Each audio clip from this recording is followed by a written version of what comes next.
Full energy. Thank you, everyone, for being here. And to our virtual audience, thank you for being here as well. We're streaming live via Accelerate Africa's YouTube page. So for those of us in the audience who need to spread the word to our family and our friends to let them know what's happening here, if you'd like them to see your presentation as well, please share the link on our YouTube channel. Good afternoon, everyone. Thank you for joining us for the Invest in the Future Summit and Accelerate Africa's AA4 Demo Day. Let's please give Accelerate Africa a round of applause. This particular seat in front of me, this second line, what's happening? Have you forgotten coffee? So this second line alone, please give yourselves a round of applause. Aha, thank you very much. Today marks the culmination of a 12-week journey. Since the first week in March 2026, our startup founders, 13 of them, have been under intense training and coaching. They've been under Accelerate Africa's intensive program, where they've been supported by founders and coaches as well, to be able to help them build sustainable business models and also achieve the goal of $1 million within 24 months of completion. Now, today's demo day gives them an opportunity to be able to present the investment-ready ventures that they have to our top-tier investors in the audience, ecosystem leaders and partners. And all of this today is happening under the theme, Building National Resilience, the New Era for Infrastructure and Intelligence. And I couldn't agree more that that is indeed very fitting because of the times that we're living in. Everything is rapidly changing, and it's important that we have conversations that will properly equip us for the technological changes that we're going to be seeing. So today, from keynote speeches to pitches and fireside chats, as well as investor-founder conversations, I assure you that today will be worth your time, and I'll be here to make sure of that. My name is Olive Emodi. I am a lawyer, a TV host with New Central Television, and today I am very, very delighted to serve as your compere. Once again, thank you very much for being here. As we proceed through the show, at various points, you'll see a QR code that will be displayed on the screen. Please scan the QR code to access our portal. There's so much information. I'm going to give every one of us 30 seconds to do that. So please bring out your mobile phones, open your camera app, and scan this QR code. I'm just going to give us 30 seconds while also communicating with our media team to get music ready for the person who will be delivering the welcome address.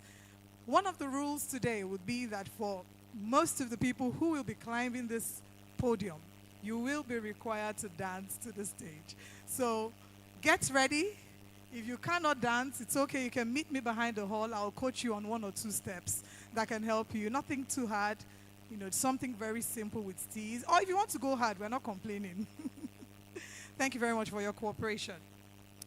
And now, without further ado, I'd like to welcome for the welcome remarks with an African twist. Please join me as I welcome, with a dance, the managing partner of Accelerate Africa, Chinyere Inya. Can we please give her an applause?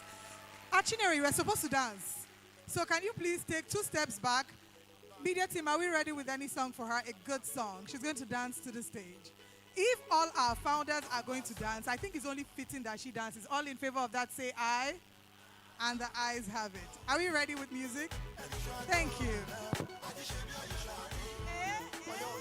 Can we please give her an applause? Thank you. Good afternoon, everyone. Thank you for joining us today. As she mentioned, my name is Chinyere Inya. I'm the managing partner of Accelerate Africa. I want to spend a little bit of time talking you through the journey that our 13 teams have been on. 4 months ago, we closed our application cycle with over 800 applications from startups across Africa, 37 countries represented, globally 51. We ended up 3 months ago actually closing the cycle, getting the 10 founders to participate, but also in partnership with Hill, the Hague Institute for the Innovation of Law. We partnered with them at the beginning of the accelerator to support startups that are actually focused on solving justice-related issues, from contract management to arbitration. SMEs represent over 90% of the businesses across Africa. So if we're not creating specific solutions for them, we're really missing the bigger picture. We kicked off with Welcome Week here in Lagos, Nigeria, with all of the founders with what we call Welcome Week. Welcome Week is a calibration. It's really a chance for the founders to understand where they are versus where greatness lies when it comes to building a startup. So we have visiting partners, people who've either built or scaled a business in Africa before, actually supporting that Welcome Week. People who are here in the room, Bode Abifarin, former COO of Flutterway, also the CEO of Strata, Moses Sule, built teams, sales teams in BD at OPay, Flutterwave, DLocal, and more. We have Will IE, multiple startups that he's built in the fintech space, and he's also been a former investment banker. We also had coaches represented from Hill as well. We also had a series of guests, people who led fireside chats, really to come in and inspire the founders that week. And we left and now got was then filled with a bit of transition, focused on investment readiness and getting these founders diligence ready. We're now at a point where we're here today, and there are 13 teams who will showcase what they've been working on over the last couple of months, and we're really excited to have you here to listen to them. One thing, if we dial it back, our hope is that some of these are the companies that end up becoming the institutions of the future. So when we think about startups, sometimes we have a short-sighted view of what that means, but these are the businesses that 50 to 100 years from now will be the ones leading the way. During our Welcome Week, we kicked things off with a welcome dinner. And it was one of those dinners where it was what I call startup mask off. So you couldn't shield from your identity. You actually had to show up without your startup. We asked a series of questions that day to really help us understand a bit more about the people behind the startup. One of the questions that we asked was, 50 to 100 years from now, what does Africa look like to you? And it was amazing to hear the different responses and how founders are thinking about that question. And so one thing to keep in mind is that, how are we contributing to that future today? Once again, ladies and gentlemen, welcome to the Invest in the Future Summit and AA4 Demo Day. I look forward to showcasing the teams that we have for you. Thank you.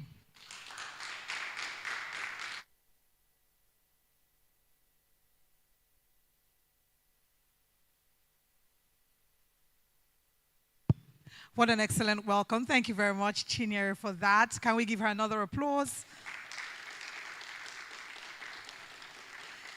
All right, we will now be segueing into the fireside chat, our first fireside chat for today. And the focus of this conversation is on the changing landscape. And who better to have these conversations than two people who are at the center of it all? So I'm going to be welcoming our panelists in a moment, but just to mention, like I did say earlier, that we're streaming live on YouTube. Our YouTube audience, I want to give a special shout out to you. I can see your comments in the chat box. Please keep the comments coming. At some point during today's event, I'll be reading out comments in YouTube just to ensure that you're engaged in the conversation as well. So wherever you're watching, drop your name and let us know where you're watching from, what you do. Let's have a bit of interaction in the chat box in YouTube. And let's also bring that energy here. So those of us in the audience, say hello to someone beside you, because some people haven't said a word to the people who they're sitting beside. It's good to see you. Hi. Thank you. Thank you for being an incredibly warm audience. All right. There's a lot changing in the world, and we're here to talk about it and prepare you for it. So please join me as I welcome to moderate this fireside chat a former journalist at TechCrunch and TechPoint Africa. He's also the Director of Communications at Terra Haptics Technologies. Please welcome with me Tej Kene Okafor as he makes his way to the stage. A round of applause for him. And joining him, I'd also be welcoming the founding partner of Future Africa. Please, of course you will dance. Hold on. Please welcome Inyoluwa Aboyeji as he comes to the stage. Are they going to dance? Are they? Please give us music. You have to dance on your seat for 30 seconds. I love it. A round of applause for them. Thank you.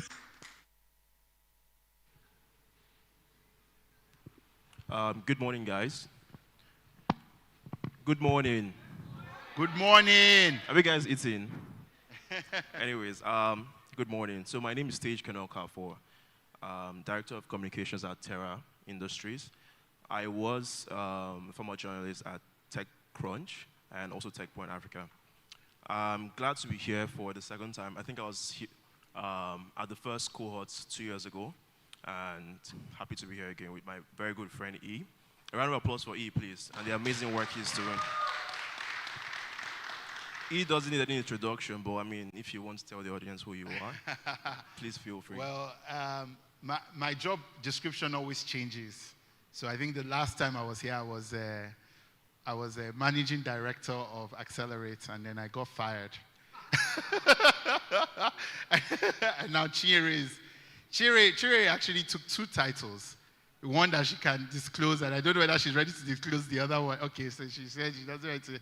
So I think she got double promoted. But I think now I would say the way I would introduce myself is I am just builder at future. That's what I do. That sounds exciting. By the way, congratulations on the AFC commitment. And thank you. A round of applause for that too, because now we're seeing congratulations to AFC. To AFC, yes. Yeah, we're seeing more local capital flow into the ecosystem, and that's a very important deal. Because I mean, for the most part, covering our ecosystem, we've had most of our funding from the West and from Europe, right? So it's very nice to see more local capital coming in. So today we'll be talking about, a bunch of things, right? First of all, the theme of our conversation centers around infrastructure and industrialization. So kind of moving away from, how we've seen solutions play out in the past decade, right? Fintech, software, and all that, to more kind of hardware and infrastructure projects, right? That we want people to take notice of for this next wave or this next phase of, Africa's tech ecosystem. And I think the first question, you're very big on talent, right? You work with Andela and now with Learn to Earn. And I think Africa's, in the next couple of decades, right, will be like 1 out of 4 people globally will be African. Yeah. And we have the youngest population, right? Yeah. And, it's one of those things where it's going to be a plus for us, or a big deficit, right, on our part if we can create. Infrastructure is anything that enables anyone to be able to produce something at scale, right? So if you think about power as infrastructure, right? And I think what we're missing, what the world is missing, and I'll probably talk about it when I'm on stage, is that what Africa needs to do now is it has all the inputs to be massively productive. But it needs to be able to coordinate all that input into intelligence by leveraging artificial intelligence, but by massively reducing the cost of intelligence at scale. So if you think about how the world has evolved, right? You had the steam engine. The steam engine made industrialization at scale possible. That was Europe's revolution. Then you had manufacturing. China was able to leverage a bunch of inputs to make manufacturing at scale possible. That's why everything in the world is made in China. What we need to do as Africans, as impossible as it might sound, is make intelligence at scale possible. Now, it is cheaper for us in Africa to make intelligence at scale possible than it is for anyone anywhere else in the world. For the simple fact that we've got a lot of young people. And say 10 years ago, for a young person to become as smart as AI, right? There needed to be an investment of minimum $350,000 to $400,000. Because AI is basically a 27-year-old Oxford graduate that's at your beck and call and doesn't eat or sleep, right? And if you think about what the cost of developing that person is, that's easily a $400,000, $500,000 investment, right? That power is now available to everybody. So now imagine what is possible when you teach the next. It's like people who rode cars versus people who rode horses, who moved faster, who covered more miles, people who used computers versus people who did typewriters, who wrote more memos. It's going to be the same thing with AI. People who are default AI native versus people who had to even use normal computer processing and use knowledge work and all of that. And the opportunity set is massive because Africa is only 6% knowledge work. The rest of the world is as much as 60% knowledge work. Do you understand what I'm saying? So in terms of who is going to be obliterated by AI, Africa is not even in the picture. We don't have enough people to worry about losing AI jobs. But you know what? That's why the math the West is doing is wrong. Because what we have are the raw materials to get into AI native engineering early. And imagine the amount of productivity boost that is going to happen when somebody graduates from university with a 27-year-old Oxford PhD at their beck and call. But what can they do with that? I mean, if there are no jobs to get into what is a in job? Africa? A job is a function of productivity. Okay. People don't just hire people because they want to hire people. People only hire people because they can make them more money by hiring those people. So if you have the ability to be maximally productive at minimal cost, because the cost of intelligence has crashed, and now the only input that is variable is the human being that uses that cost of intelligence. Well, guess what? The guy at Stanford who's using the same AI, 27-year-old Oxford grad, he has to be paid $150,000 to do that, right? At minimum. Meanwhile, you in Africa, for $1,000, you can do exactly the same work as that guy is doing. Who are you going to hire first as an employer? Globally. Cheaper labor. Simple. Yeah. That's how the world works. And you're not just hiring cheaper labor because you're wicked. You're hiring cheaper labor because it's a productivity question. So are we seeing that play out now that, for instance, there's massive layoffs going on in the West, right? With engineers, even engineers that are skilled with AI, right? So how would that translate to, getting those jobs back to Africa? Because I know what you're saying makes a lot of sense in terms of intelligence at scale, right? But I also have reservations as to how, we'll see that play out in the next couple of years. I mean, if you can enlighten us on that. Well, I mean, for me, I'm not worried about the jobs, provided you own the productivity. If you're the cheapest and most, China has shown us the model.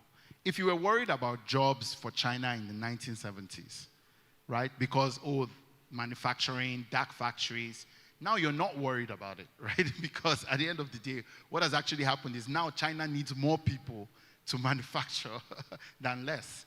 So with AI, imagine that one 14-year-old can build Terra, right? That's an incredible outcome. You can go and build $1 billion or $1 trillion company by yourself. That's an incredible outcome. The question is Africa preparing for the opportunity by maximally pushing the limits of productivity? Or is Africa trying to solve a problem it doesn't have because of Western propaganda or global propaganda, quite frankly, which is they're telling us that, we should be worried about jobs. Why? We don't have anybody that knowledge work, that AI would displace. We don't have anybody like that. There's nobody. The vast majority of people, right, in Africa don't even know how to read and write. The vast majority of people in Africa are under the age of 30. They've got 30 years to learn AI. There's nobody that if they learn AI today and they use it maximally, they cannot be as productive as somebody in the West, and they will be way cheaper. So in terms of building like companies and products, right, with this, advantage that we have, where are you seeing the most opportunities? Is it company like founders here building local products, right, with the AI knowledge that they have and AI skill set, or building products that are being exported globally? I think it's both. So before we had to choose one or the other because the reality was when you got capital, to make a return on the capital, you had to go to where you could displace cost, right? But still have cheaper inputs. So what a lot of us were doing even as entrepreneurs, was we were a cheaper destination for capital because of the cost of labor. And then if the company does very well, the investors would have better upside. So you saw that in the differential between equity in valuations. The problem is now you have AI and technology, which is completely globally diffused, right? So if you build an amazing AI tool today, there's a guy called Abiodun. He's built an AI tool for Excel sheets that's number 4 globally. Yeah, built it from here in Nigeria, ex-Andela fellow. It's called Decide, right? People are using it from all over the world. So what you're realizing now is that you actually can solve our local problems and solve global problems at the same time. You no longer have to choose between the two because you're not doing any extra work. You understand what I'm saying? Like if you want a US sales agent, when I was at Andela, that was an $80,000 expense every year, and I had to have a nice office in New York. I would spend $2 to $3 million on a dollar sales team. Today, that's a bunch of AI agents. They'll cost me $10,000, and no one will know the difference, right? So, in terms of your ability to think big, I think, and the thing is, the perspectives is what is, in my view, the ecosystem is missing. That, guys, now we don't even need to raise as much money. That's why I started building, because I realized that, the smartest founders are just going to build stuff. They're not going to need my money. So I better start figuring out what infrastructure are they going to need to build and make sure I position myself there. They're going to need talent. They're going to need infrastructure. They're going to need digital assets, right, and financing capabilities. They're going to need payments. They're not going to not need payments. They're going to need good regulation, a good jurisdiction. So I'm focused on those 5 things.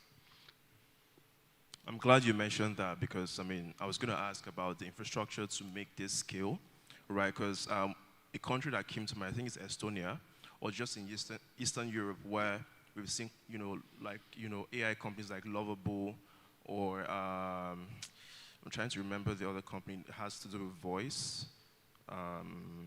11 Labs. 11 Labs, right? Yeah. So I think 11 Labs is Polish, right? Yeah. And they've been able to create an ecosystem of like AI innovation, right, and exported that to the US globally. And the rest of Europe and globally. So we could see that play out here. And you talked about talent, finance, that's capital, governance as well, yes. Policies, right? So where do you think we are lacking? Okay, I think we're lacking everywhere. Sorry, but like lacking the most, right? Correct me if I'm wrong. And how do we fix that to make this strive? Well, the thing about building foundational infrastructure for a rebased digital economy, because now, before, the digital economy was indexed on talent. Now it's indexed on intelligence. Do you understand? So it's a fundamentally different world from where we were even 3 years ago. And that's why I think most VCs are going to lose money, right? Everything you invested in before 2022, you need to take another look at it and ask yourself whether all your priors are still true. Does that include Future Africa? Yes. I'll be very honest with you, we're looking at everything we're doing now and saying, you know what, we're almost deployed. We need to think about what we're going to deploy over the next 18 months to make sure that we can take full advantage of it. And that's why you see us building, because for the amount of time and the equation that we need to make work for us to even get anywhere close to where we need to be to make the fund work and cover our marks, I'm working. Like, this is no longer former VC where you could be interviewing people and giving them money anyhow. Now you have to enter Igboro with the founder and be like, Oga, these numbers are not making sense because somebody can do it cheaper. You have to bring the technical expertise to the table. You have to bring the infrastructure to the table. You have to be the guy who's saying, no, you have to expand your vision of what you're building because this needs to be global from day one. So it's a very different space. But I think a lot of VCs still don't understand where we are. So the work is really building, right? We have to transition from investing to building. And if you look at the US, they understand. That's why you're seeing, them build. They're no longer just talking and investing and writing random checks. Investors are building infrastructure. They're stashing GPUs. You're working with one of them, right? I think Joe talks to you guys how many times a week? Couple times. A couple times a week. Is that normal? You've very not normal. But they know that they need to build with the founders. So it actually requires investors with a different mindset, right? So the investors that want to sit in Ikoyi and be sipping latte, well, God bless you. And the investors that back you, because they're going to lose their money, right? But the investors that are willing to get into it with the founders and actually build the business, go through the rigors and leverage their experience and networks to actually get there faster, those are the investors that are going to be able to return capital. I think that makes a lot of sense. However, I think there's only so much an investor can do, or a firm, right, when it comes to helping startups with talent or creating the right environment for them to thrive. So I think, for instance, the funding or the commitment from AFC, right? And I know they typically back infrastructure projects, and now they want to go into tech, right? And I think that's also important coming from a developmental institution, right, that has kind of a public backing, right? And how do we also see the government the government creating the right policies for, for our ecosystem to thrive? Because I know it was a problem, earlier in, maybe in 2010s when we saw a lot of fintech solutions come out, but, we saw the right policies that made, the likes of MoneyPoint, Flutterwave, thrive. So, how are we creating that same enabling environment for the next crop of startups that will come, in this 2.0 phase, right, in the ecosystem, right, from the government, creating the right policies, and also like local capital, local import, like, big capital coming into the ecosystem. Yeah. Look, one thing I've learned over the last 12 years is there are two ways to work with government. You can work with government through advocacy, or you can work with government through alignment. I found that alignment tends to be much better than advocacy. And what do I mean by it? It doesn't mean advocacy is not needed. It just means that when we work with an institution like AFC, we're not just picking a random capital partner. AFC was capitalized by the Central Bank of Nigeria, which I believe is still a major shareholder. It's owned by all the governments of Africa. So for us, we're saying, hey, if we do things like this, we'll make you money. We feel like things will get done faster that way than if we went to them and said, this will be good for everybody. Do you understand what I'm saying? So that's what really informed our choice of going. I will tell you this for free. It's not the easiest process. The AFC people are very rigorous, right? And they're very thorough because they're infrastructure investors. But for us, it became a matter of survival when we had to think about the scale at which our businesses must operate and how we must align ourselves to be able to open up the most number of doors. So now when we're having conversations about our portfolio companies, it's easier for us to fit them into national plans. It's easier for us to say, hey, we're going to need 1 million AI engineers over the next 10 years. So AFC, we need you to build connectivity infrastructure so we can spread this around the country. We need this.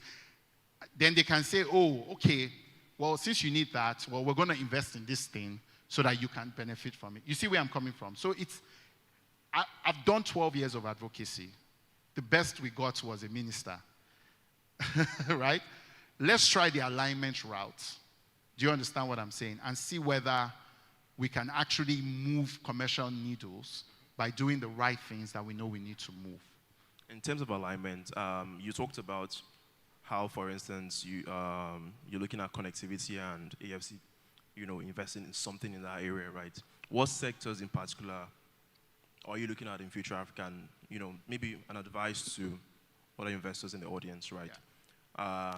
Where you see the best alignment in terms of, what sectors founders can build in, right? That aligns with national interests, that, in food security, agriculture, energy and all that stuff. So the biggest crisis every government is facing now is a cost of living crisis and a security crisis.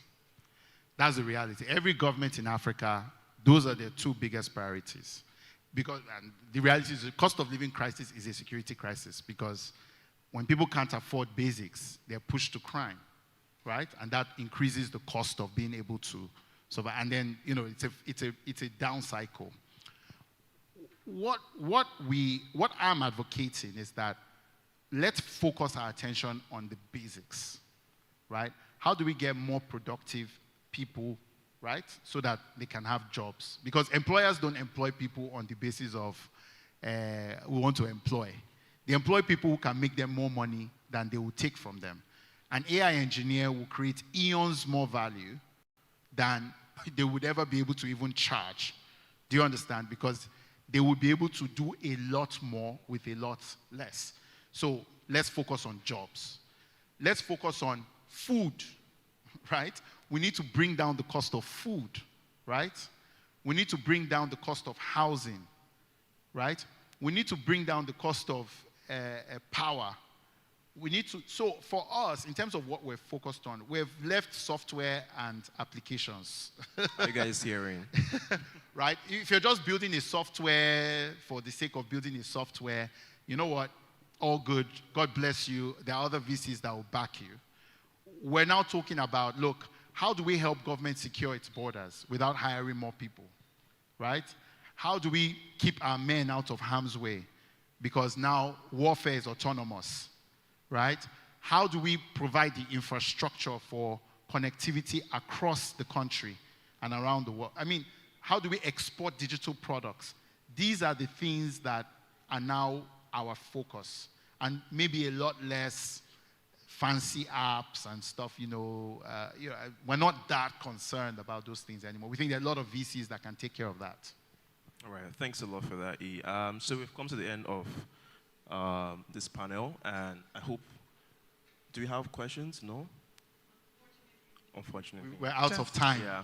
A round of applause for E, please. Thank you very much. Please stand for a picture before you leave the stage. Can you both just stay on stage for a picture? Thank you very much. If you think they did an incredible job, please give them a round of applause. Really insightful session there, looking at how to navigate the changing landscape, and so much intelligence was dropped in that session. Thank you very much once again, both of you. Thank you. And now, like I did promise our YouTube, our virtual audience, we want to say thank you for tuning in. I can see lots of people tuning in. We have Dan Mwanguzi from My Choco Choco in Uganda. Thank you for watching. We have Alvin Gwengwe, co-founder of Analytics from Malawi. Thank you for being here. We also have Mayanja Ibrahim from Uganda. Thank you for being here. Michael Cyril from Delta, Nigeria. Possible Odoabuchi, a developer from Delta State. Ahmad Swana, founder and CEO of Pimpe. Thank you very much.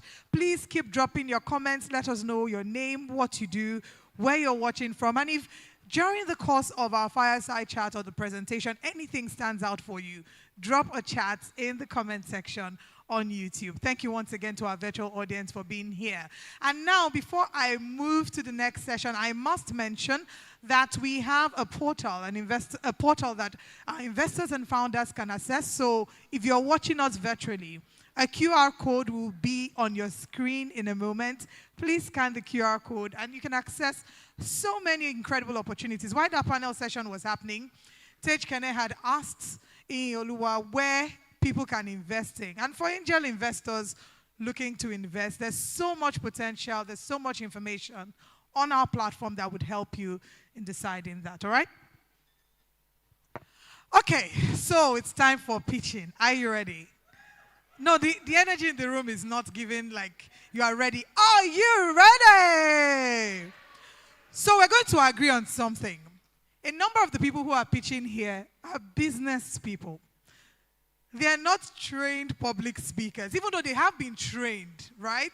They've been coached in the past 12 weeks, but that's not their day job. So today we are going to hype them like they are the superstars of today, because they really are. So can we do a test a dry run of some sort. Can we do that together? So just imagine that I'm welcoming one of the founders to pitch. You're going to give them the loudest applause. So, for example, our first founder today pitching is Olive Emodi. I love that. More like it. Virtual audience, you're not left behind. When we welcome a founder, I want to see your virtual emojis in the chat box. Let's get to pitching. Please join me as I welcome back on stage the managing partner of Accelerate Africa, Chinyere Inya, as she makes the introduction for our founders. Can you make the applause loud? Woo! So, Moses Sule, I'm a bad stand-in for him. He's one of our visiting partners for the cohort who had to leave us. So I'm filling in. He's the coach for the next 3 founders. The first startup that we have coming up is Leo Armal from Cameroon. Anybody here, by show of hands, has traveled across Africa and loved it? And loved it. Your experience was amazing.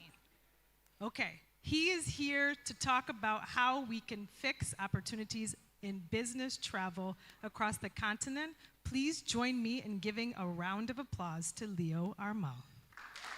My name is Leo Armal. I'm founder and CEO of Parasol Technology. A few years ago, with 2 other friends, we had to go on a business trip to 2 cities across West Africa. What was supposed to be a simple business trip became a coordination nightmare. At the airport, the driver didn't show up. Suppliers were not reachable. Despite a few weeks of planning by the company, the business trip was a nightmare. In the end, we had to miss very important meetings and we spent way above the travel budget. That experience became the foundation of Parasol. Business travel in Africa is still broken, not at booking, but at coordination. Parasol combines online coordination with offline execution inside one integrated and unified system. Because we control the full end-to-end operational layer, we are able to deliver the best performance at a cheaper cost. This is a competitive advantage for all the companies using Parasol. The integration of Africa economy will not only happen through policies alone. It will also happen when companies, founders, institutions can move more efficiently across the continent. More trade leads to more regional expansion. More movement of people lead to more business travel. That's the future that we are building at Parasol, the operating infrastructure for cross-border travel coordination that will power the integration of Africa economy. Please join us in this journey. Here's to the crazy ones, the misfits, the rebels, the troublemakers, the round pegs in the square holes, the ones who see things differently. They're not fond of rules, and they have no respect. $6.3 billion. This is the acquisition value of Amex Global Business Travel. Amex Global is the largest corporate travel platform in America and Europe. Corporate travel logistics is a massive industry already. In Africa, it's still largely untouched. Good morning. My name is Leo Armal, second-time founder. We are building the Amex Global for Africa with on-ground execution. Why Africa? Simply because it's 10 times more difficult to travel in Africa than in America or in Europe. In fact, with the free trade agreement, the volume of cross-border travel will only increase. Where is the problem? The problem is not at booking, it's at on-ground execution. The ability to execute and make sure that what is planned is actually happening on the ground at the destination 24/7 across Africa. Today, some companies are trying to do that internally. It costs 30% of the annual travel budget. Local agencies, they can only execute in one market or corridor. They do not offer wholesale pricing. Global platform, they do not execute on the ground in Africa. This means that there's a large, massive underserved market. That untapped market is growing at double digit year on year, reaching $14 billion. To address this problem, at Parasol, we are enabling every company to execute corporate travel logistics across Africa with one click. How do we do that? We combine online coordination with offline execution inside one integrated system. One workflow, one invoice, one click. One workflow, one invoice, one click. Our model is already working. We grew revenue by 44% during the program last 3 months, reaching $250,000 of annualized sales for our vendors. With a confirmed pipeline of almost $4 million. Today, MIT is using Parasol for cross-border travel to Africa. French Embassy is using Parasol for delegation travel logistics. Ladies and gentlemen, the timing is structural. We are building Parasol for a future where cross-border travel will only increase. And that future will be one workflow, one invoice, one click. One workflow, one invoice, one click. If you are looking for the next big thing, come and talk to us. Thank you.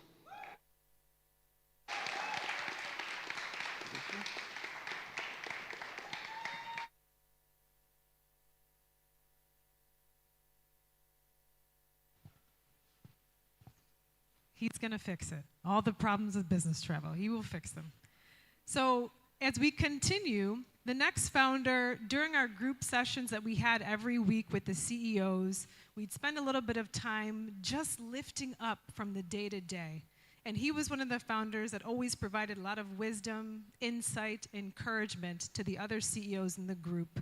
He's also here to fix the gap that we have in carbon credit access across Africa. Please join me in welcoming Ibukun of Lagos Carbon to the stage. So I'm Ibukun Adebayo, I'm the CEO of Lagos Carbon. So Lagos Carbon is an organisation that was set up to solve a big issue in African carbon credits and the trust behind those carbon credits. So myself and my colleague, Dr. Eva Thorne, started this company because we believed that we were able to bridge that trust gap. So 50 years worth of combined experience, policy levels, markets, to create a solution that is based on a technology that will refine the challenges and solve the issues related to the veracity of carbon credits. We bring together that coalesced experience to solve this challenge. So what's exciting is that what we're doing in our first phase of Lagos Carbon is developing very high quality, which means that they will command a premium in the market. It means rolling out this model across other regions, such as the Caribbean, Southeast Asia, and other countries in Africa. So the sky's the limit in terms of the direction of travel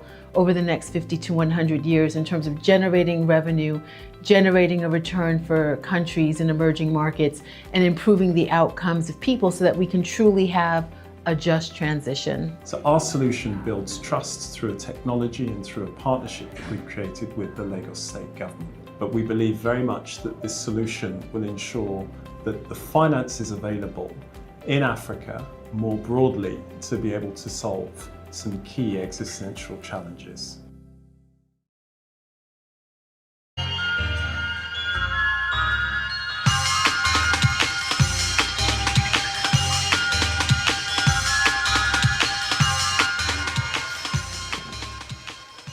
Ladies and gentlemen, this is super exciting. I have to say that you are a great audience, but you're going to love this. So we are Lagos Carbon.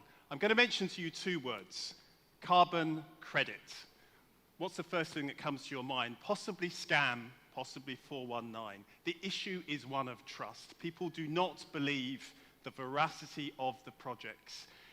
We have a major challenge, though, because carbon credits are very important.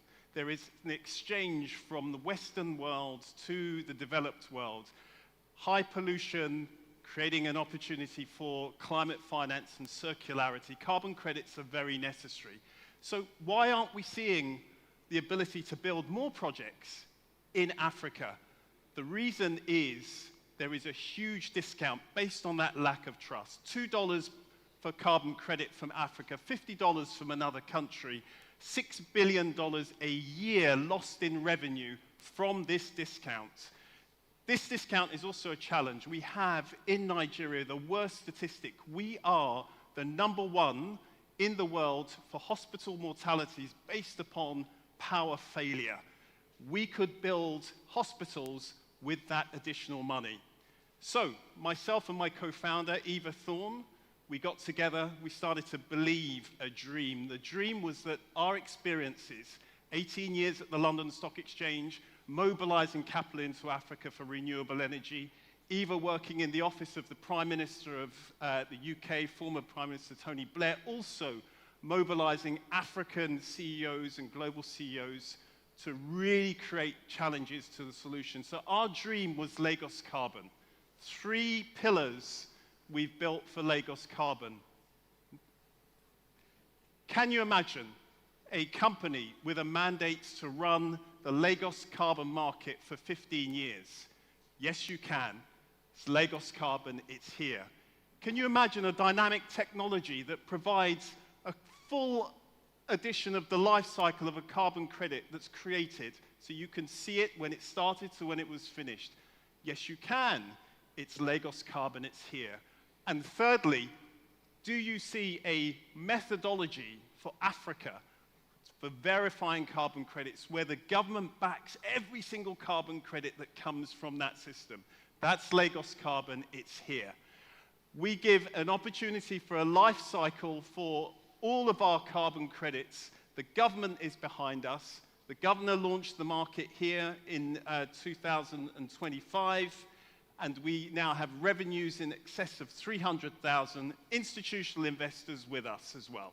Now, the opportunity is grand, $36 billion a year from all institutions seeking to buy carbon credits from an African framework for the first time. Ladies and gentlemen, the opportunity is now. Lagos Carbon is built in Nigeria. It's designed for the world. Come and join us now at the moment where Africa stops being discounted. Thank you very much.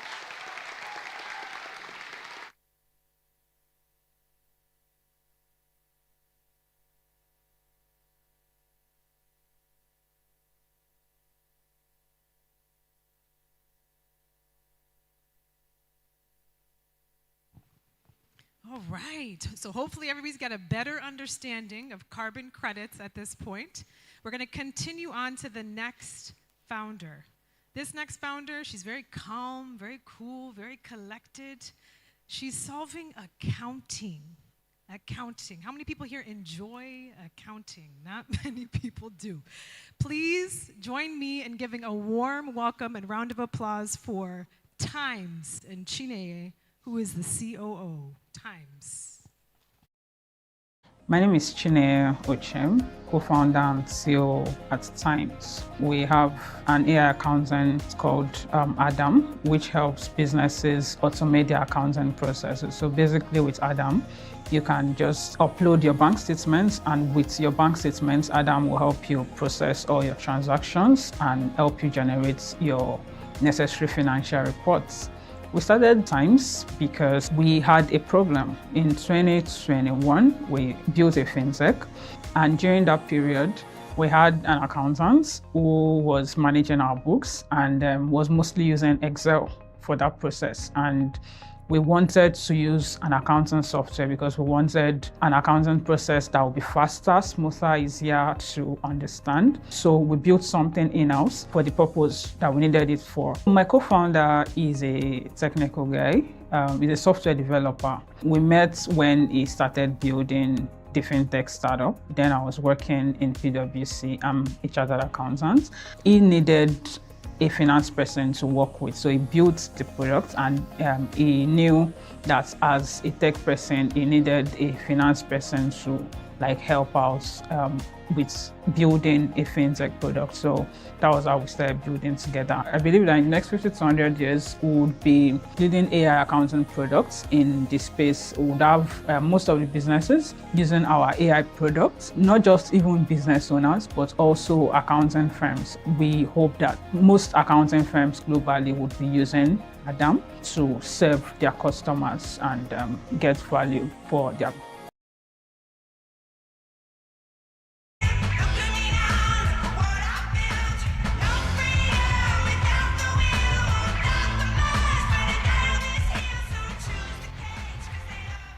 Hello everyone, my name is Chine, co-founder at Times.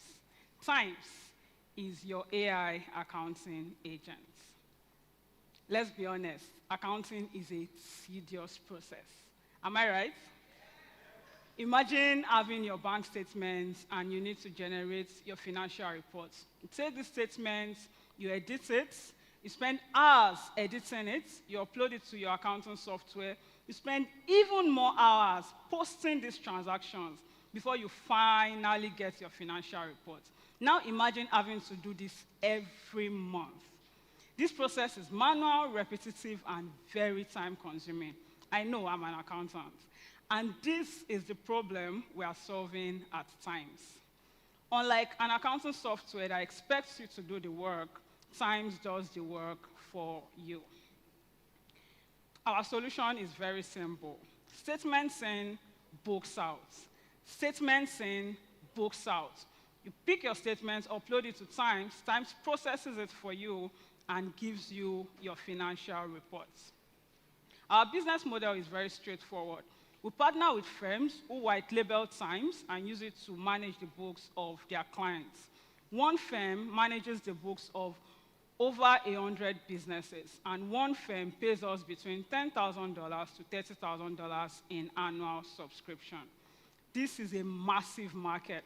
The accounting services market has been estimated to be a $15 billion market. Our traction, we launched in 2025 and are currently doing $120,000 in annual recurring revenue. We've partnered with over 10 accounting and VC firms who are using Times to manage the books of thousands of businesses. One of them is Brickstone. Brickstone is an accounting firm in the US. And Brickstone is currently using Times to manage the books of tens of businesses in the US. Another one is SeedStars.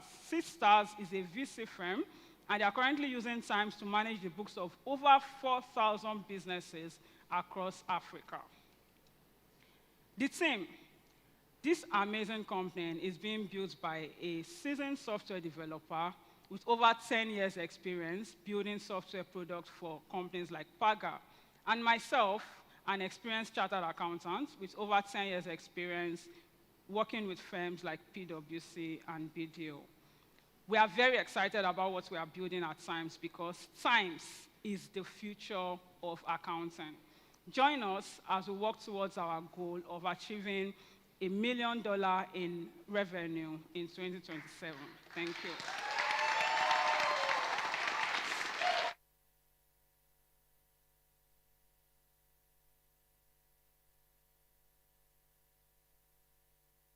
Can we give the three founders who've presented another loud applause? They've done incredibly. Well done, well done.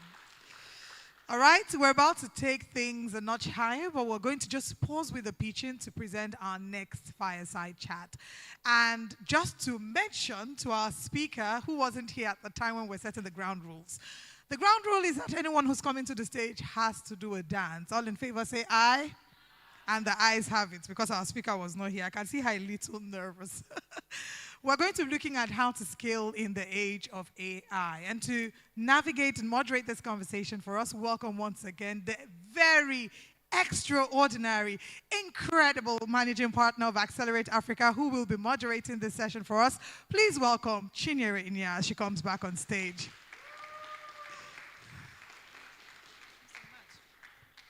amazing. So we will get the chair set up in just a moment, but this panel is titled, How Companies Can Scale in the Age of AI. So I'm excited to bring up Chinyelu, who's the head of innovation for MTN Nigeria. Come on up, Chinyelu. Where's her music? Cue her music. I don't know what she's doing.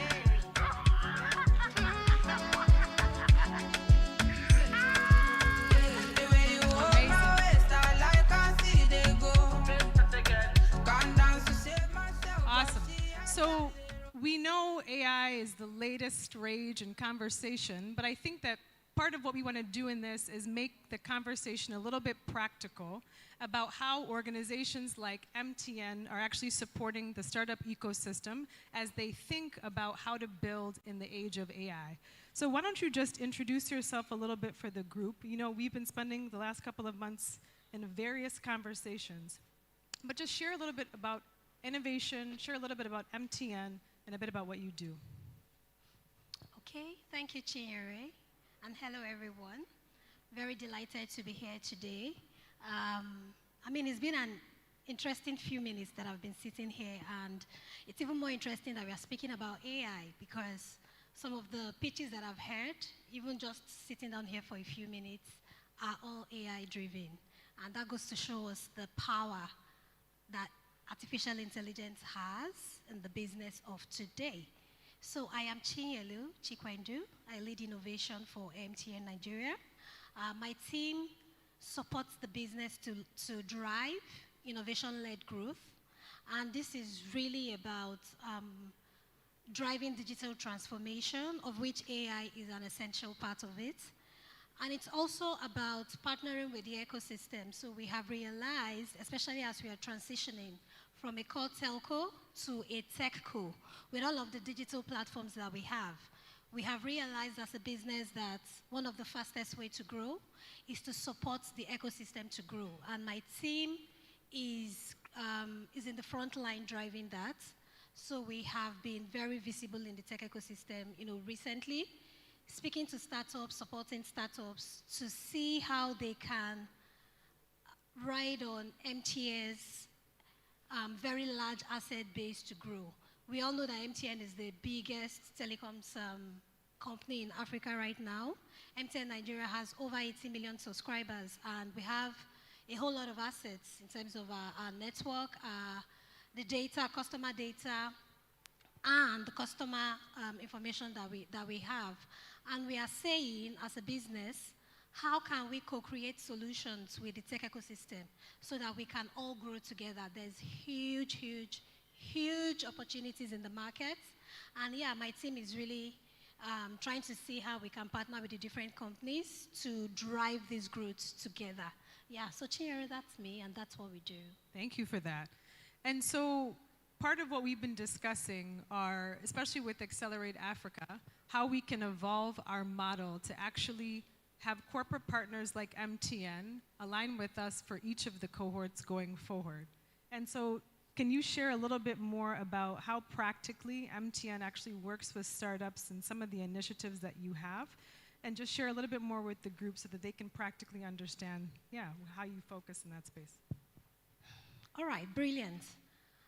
So practically, like I said, MTN is really, we are transitioning from a core telco to a technology platform, to a digitally driven company. So we have moved significantly from just offering call and internet. Now we have a fintech business, our Momo business. We also do have a digital services business. Our MTN app is on its way to becoming a super app. I try to avoid that word, but honestly, that's really where we are. We have a lot of businesses hosted on our MTN app. So, I mean, our app currently is beyond just managing your MTN line in terms of your call and data subscriptions. You can go to our app currently and subscribe to your DSTV. You can go to our app and pay for your utility bills. You can go to our app right now and access other basic services. We have all of these companies hosted on our platform. Now, to Chinyere's question, how are we practically supporting the tech ecosystem? So we are doing that by first telling you guys that we are here to support. Like I said, we have all of these assets. We have a huge fintech platform. We are all around Africa, so that's huge, massive digital footprint. We have these digital platforms where we are saying, let us co-create solutions together. So currently, a very practical example again, our Momo app, that's our fintech business, is currently, it has a PSB license. And there are limitations to what we can do. For example, we cannot give loans to customers. But then we partnered with a fintech that has the license to give loans. They are on our Momo platform. Loans and investments. They are on our Momo platform, and when our customers that are on Momo access that service, we co-create value to the customers, and then we co-create revenues. So we have a rev share formula with them, and that has been working greatly. So we are leveraging our assets to grow their business. And we want to do more of this along all of the verticals of our business. We have a core data infrastructure company called Chinosis. Chinosis is a data API marketplace. And you can go in there and consume any API that is relevant to your business. We have a huge database of data. I can tell you for free. So imagine a customer, okay, in the bank, for instance, the banks are one of our customers on the platform. Currently, how they do their KYC is that to open an account, you have to go to the bank, bring your NEPA bill, then they have to send somebody to go to the location to track, you know, where you to confirm where you live, and then come back. And most of the times, or some of the times, you know, especially when people are fraudulent, they give false information and they ensure that this verification happens. But with our Chinosis API, something as simple as a mobility API that tracks where, so with your SIM card, right, we can tell easily where you wake up from every day, or at least where you start your day and where you come back, where you start your day, where you come back. We have that digital footprint. So if a bank is connected to that API, instead of spending a lot of money on physical verification of customer location, you can do that with our service. And this is the kind of service that we are offering, you know, across board, not just to banks, not just to big companies, also to startups. So yeah, Chinyere, those are really a few of the very many practical ways that we are co-creating value with the tech ecosystem. Amazing, amazing. Thank you for that. I think one core component that we've been also discussing recently is R&D. So research and development is quite underdeveloped in our markets and in our ecosystem. Relative to other global markets, US and China actually spend about 50% of all available capital on R&D. I'll say that one more time. For all of the spend on R&D, the US and China spend 50%. Next is South Korea, I believe Japan, and then there's one other, Germany, that's in the top in terms of R&D spend. The US VC market really came out of research that came through the Cold War. They were looking for solutions around how to be ahead when it came to the Cold War. So R&D has underpinned a lot of developed markets across the world. Spend a little bit of time talking about how MTN is thinking about developing the research capability in innovation and in our ecosystem. Okay. So R&D is something that we have identified as a critical growth factor for Nigeria as a nation, really, not just MTN. MTN is really a very forward-thinking organization internally, you know, across all of the countries that we operate. We have strong R&D infrastructures that we have been leveraging on to drive our businesses internally. But now we are beginning to look at, you know, the country as a whole, the nation as a whole, Africa as a whole. How can we leverage R&D to be able to start coming up with solutions that are peculiar to Africa? You know, some years ago, I was in a pitch somewhere in, I think, SA or the UK, talking about, you know, how we manage power on sites. And we were talking about how we have to juggle between diesel, solar, the batteries, how to ensure that all of these three components is optimal so that one, we get the best value, two, we get the best ROI. You have to ensure that this has to be up for this number of hours. You have to catch the sun before it goes down for this number of hours. It's a lot. And the people are, we were pitching to, I think we were trying to raise some capital at the time in a company where I worked. They found it quite fascinating because they honestly couldn't relate to how somebody has to go through all of this mathematics and structures to ensure that, a telecom site is powered on. So, and since then, for me, it's been really interesting. Now, coming back to R&D and the discussions here, yes, there's a lot going on globally. There are all of the Western countries are heavily spending on R&D and leading this. But we are saying that there are some problems that are very peculiar to Nigeria and Africa. And while in all of the years, it's been easy to leave these things to the West to come up with solutions, and then we deployed. In fact, I remember we were saying that one of the beauties or one of the positives of working in an emerging tech is that you can get lazy with R&D because, it's easy to tell yourself that the West will come up with something, and we'll just pick it up and implement. But, while we've been doing that as a nation, I think it's time for us to now bring it down to say, really, there are some problems that are just peculiar to just us. And while we keep waiting for the West to come up with this solution, the opportunity costs are accruing to our pockets as businesses. So at MTN, we are looking at ways to expand the current work that is going on, across board, across academia, across even the beautiful, amazing startups with these beautiful solutions that are really impactful, very peculiar to our markets. We are looking at ways that we can come up with programs to support research and development with the core objective of building solutions that are peculiar to the problems of Africa. Yes, amazing. So, and that's important, right? Again, I think that some of the work that we'll hopefully get to do together is around developing the capability. How do we actually work with startups? How do we actually bring builders together, founders together, and people who've got the scale of data and insight in a room where we actually focus on problem solving. We talk about the themes that are going to shift the next 50 to 100 years and beyond. So we're going to spend more time through Accelerate Africa with pulling these kind of groups together. So I look forward to working with you on that. But maybe let's talk again, the theme is really around how we can actually help companies scale in the age of AI. And MTN is doing some really, really important and interesting work, especially around digital infrastructure, fintech, and then also connectivity.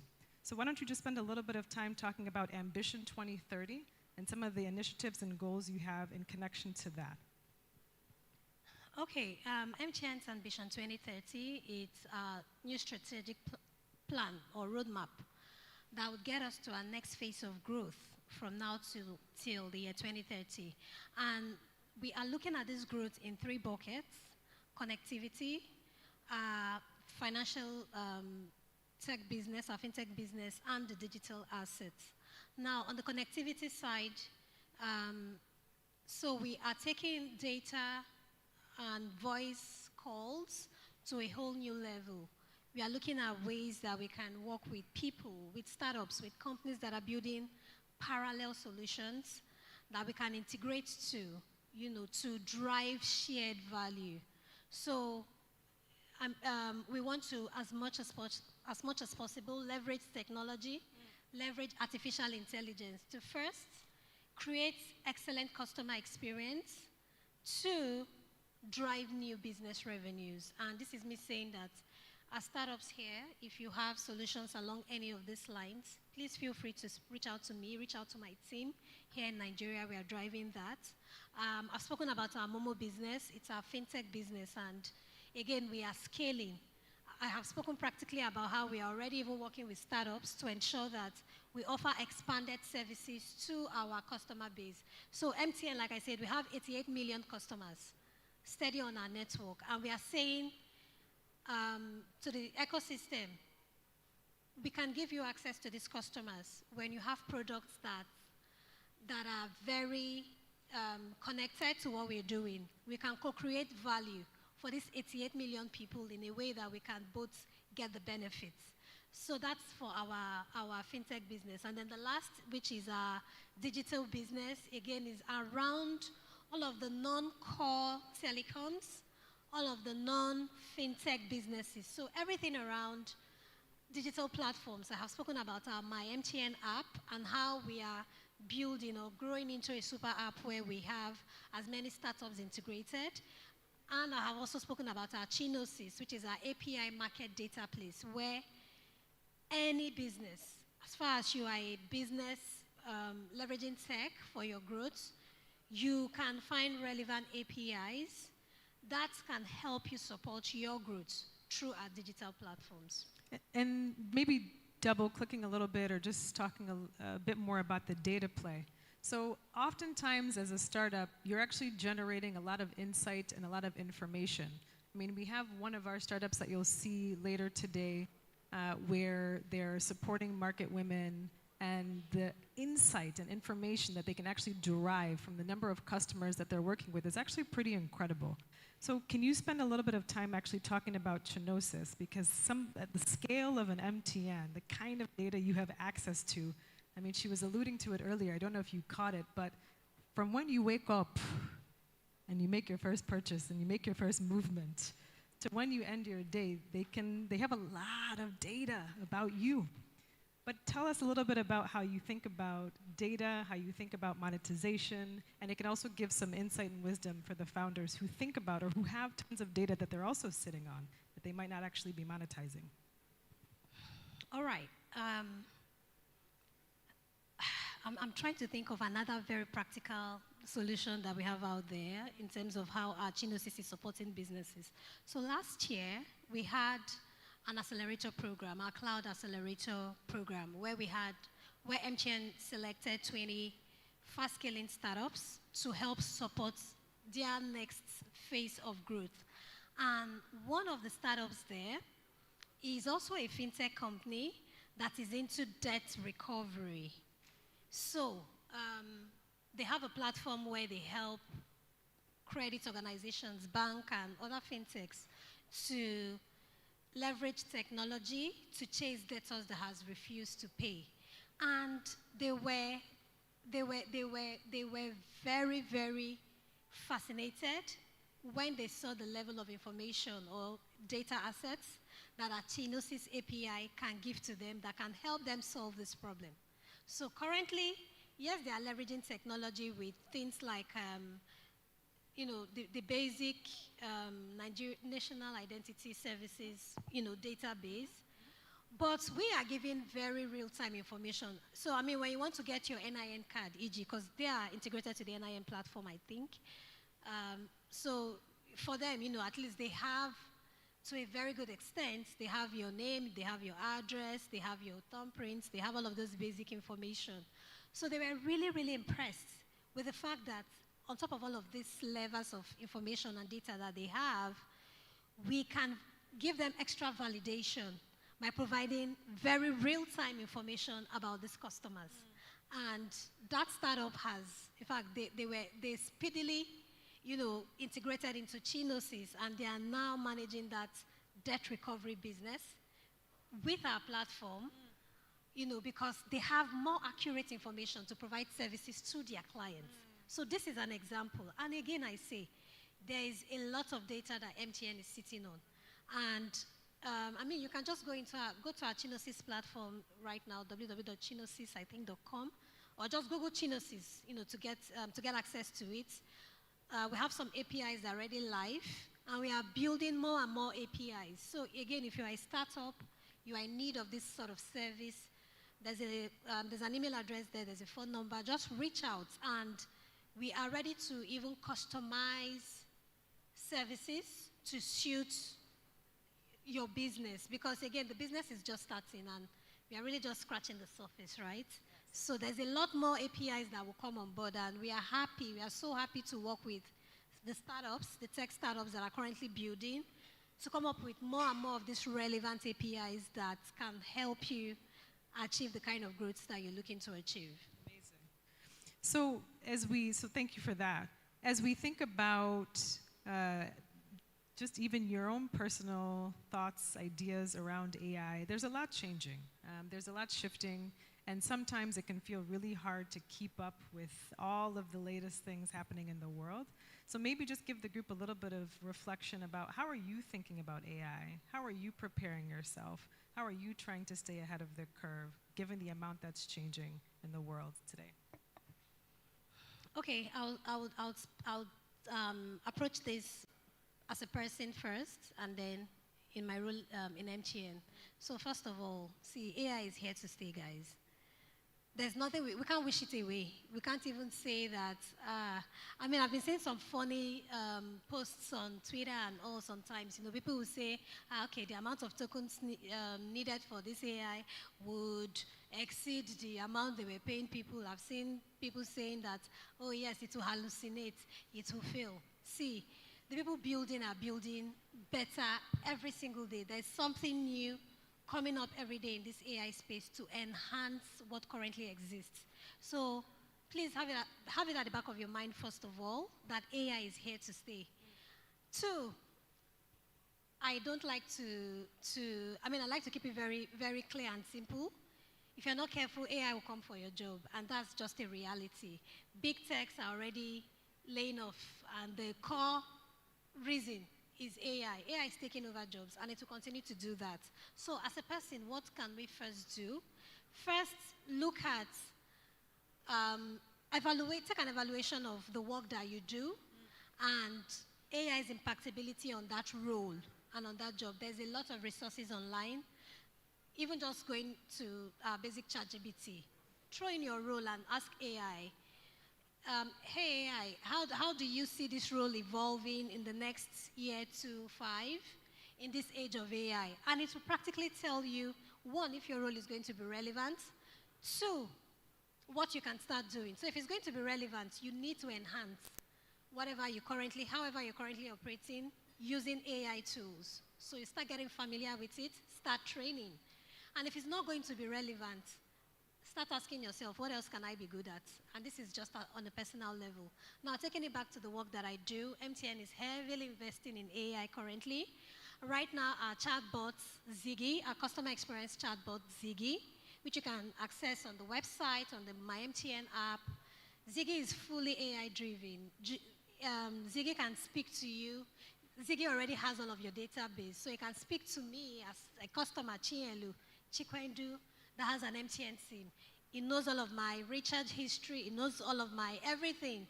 And Ziggy can currently attend to my problems as me, and not just generic, solutions that it would usually give. So we are leveraging AI heavily to first drive customer experience. Our customers are so important to us, and we are trying to leverage AI tools to make the experience better for our customers. So in terms of our network, we are also trying to leverage AI to have better network optimization. We are trying to leverage AI, we're already even deploying to, as people working in MTN, improved productivity performances. So in our day-to-day, if I have tasks that would take me a month, a week to deliver, I have access as an MTN staff to a lot of AI tools that I can use to deliver better quality and at a faster turnaround time. So MTN is currently investing into AI. We are really just scratching the surface. But I know that as a business, we have significantly moved from where we were 2 years ago that we started this journey to where we are. And I can assure you, in the next year or two, a lot of the services you're currently consuming from MTN is going to be advanced, it's going to be enhanced better. Customer experience is going to be significantly better to make sure that we are serving you right and you're enjoying the services that we offer. Amazing, amazing. I think the one thing in there is you really can't avoid it, right? Like you really can't avoid not trying to keep up with how the world is shifting from a geopolitical perspective, not just the technology, but also at a macro level. So you need to find ways to stay connected to how the shifts are taking place. If you're building a startup, if you're working inside a larger organization, right, you have to do that work and take on that onus of making sure that you're actually keeping up with what is changing. Because it might mean, if you don't, it might mean the end of your role, it might mean the end of your startup. So you need to do that work and take it upon yourself. Why don't we close with a question that I asked the founders, the welcome dinner, which is 50 to 100 years from now, what does the future of Africa look like to you? And how are you contributing to that world today? Okay, 50 to 100 years. Honestly, that's far. 5 years from now is already even looking like we are probably going to start, what now? I mean, I can remember this Bank PHB app of back in the day. Cars will start running on water. Currently, some cars don't even have drivers. Some cars don't even need water or fuel. They are currently just driving on electricity. So 50 years is really far. Honestly, in the next 10 years, I see a significant shift in the way everything is going to happen globally. And beautifully, honestly, I see Africa also participating in these shifts. Because we have forward-thinking companies. We have amazing startups that are already, again, just from the pitch here, we're already leveraging AI. Yep. And these are startups. So imagine big corporates like MTN and all of the investment and all of the work that we're doing to ensure that our services to you guys is on a very, very optimized, advanced, and a significantly better level. And with AI, with this AI, there's so much more that can happen. So I would say 50 years is really too far. In the next 10 years, everybody has to, you have to shift. The market is shifting. The world is shifting. Just shift, guys, because it really would not wait. It's not going to wait on anyone. We are all moving in this day of AI, digital transformation. A lot of things are going to significantly improve and improve very fast. And yeah, we are super excited as a business in MTN to be at the forefront of this growth. And yeah, I mean, we can't wait for all of the magic that we are hoping to happen really soon. That's great. Yeah. So 2 things there. One is, think of how significant MTN is on the African continent. They didn't start that way, right? They started as a startup as well. So when I talk about that question, it's really about perspective and thinking about how you're building an institution that can outlive you versus a business that you might just have in your lifetime. So the other thing to take away from that, again, is just perspective and point of view. So MTN started as a startup, but also having that perspective in mind, thinking more long-term. Most of the developed economies and developed markets are thinking 50 to 100 years out. If we're too short-sighted in this moment, we will miss the moment. Thank you, Chinyelu, for joining us on the panel today. Thank you, Chinyere, for an interesting conversation. Can you please stand for a picture? Thank you very much. Can we please give them a loud applause once again? Thank you for that very excellent panel.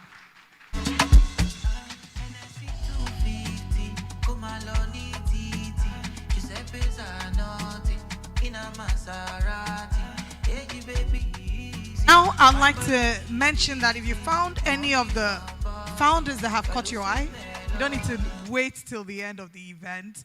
We're just going to share with you our QR code. Please scan the QR code on the screen and maybe start to look into them and start to approach them. Now will be a good time. I'll just give you a few seconds. I'll step away from the screen.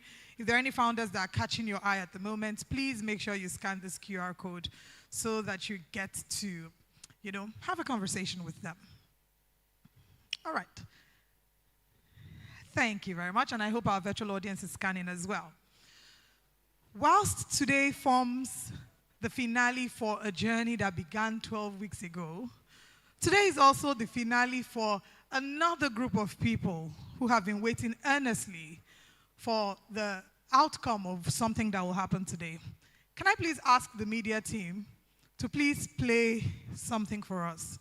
And if you recognize it and you're a part of that group, please give yourselves a round of applause. Media?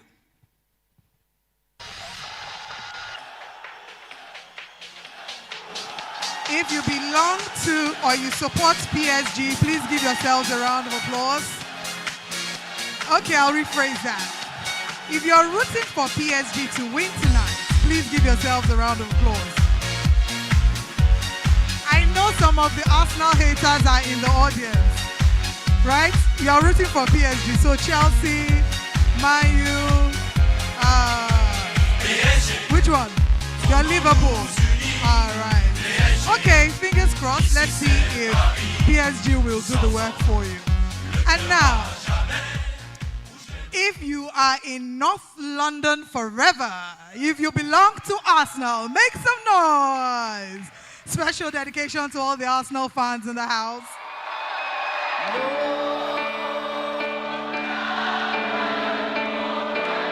North London forever indeed.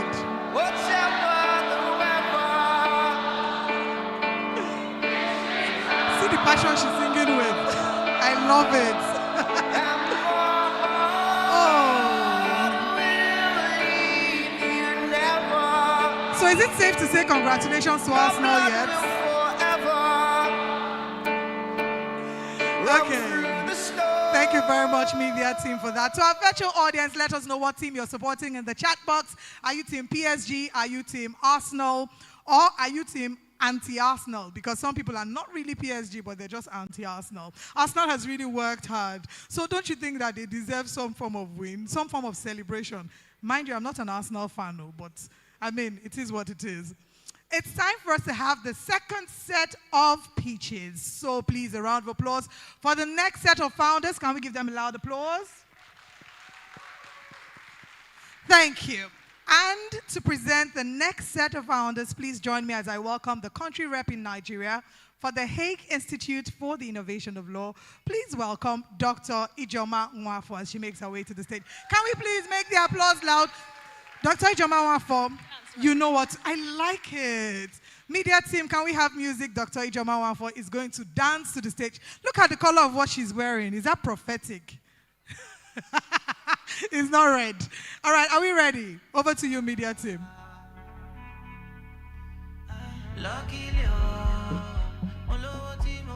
Can you please make some noise for her? Thank you.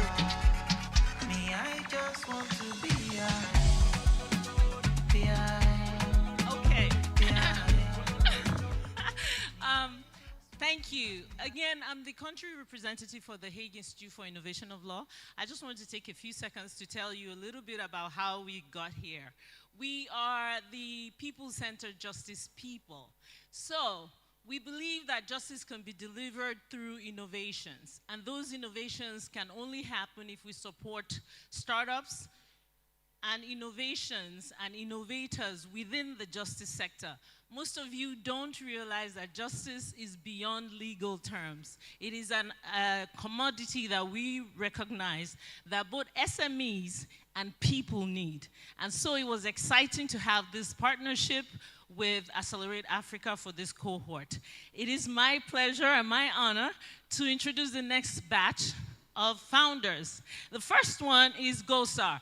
GOSAR is the go-to place for cross-border registration and compliance across the globe and beyond. And to take us on the journey, here is Tunde Kalani, and his partner is Bernard. But of course, Tunde is going to take us home. My name is Tunde Kalani. I am the CEO of GOSAR.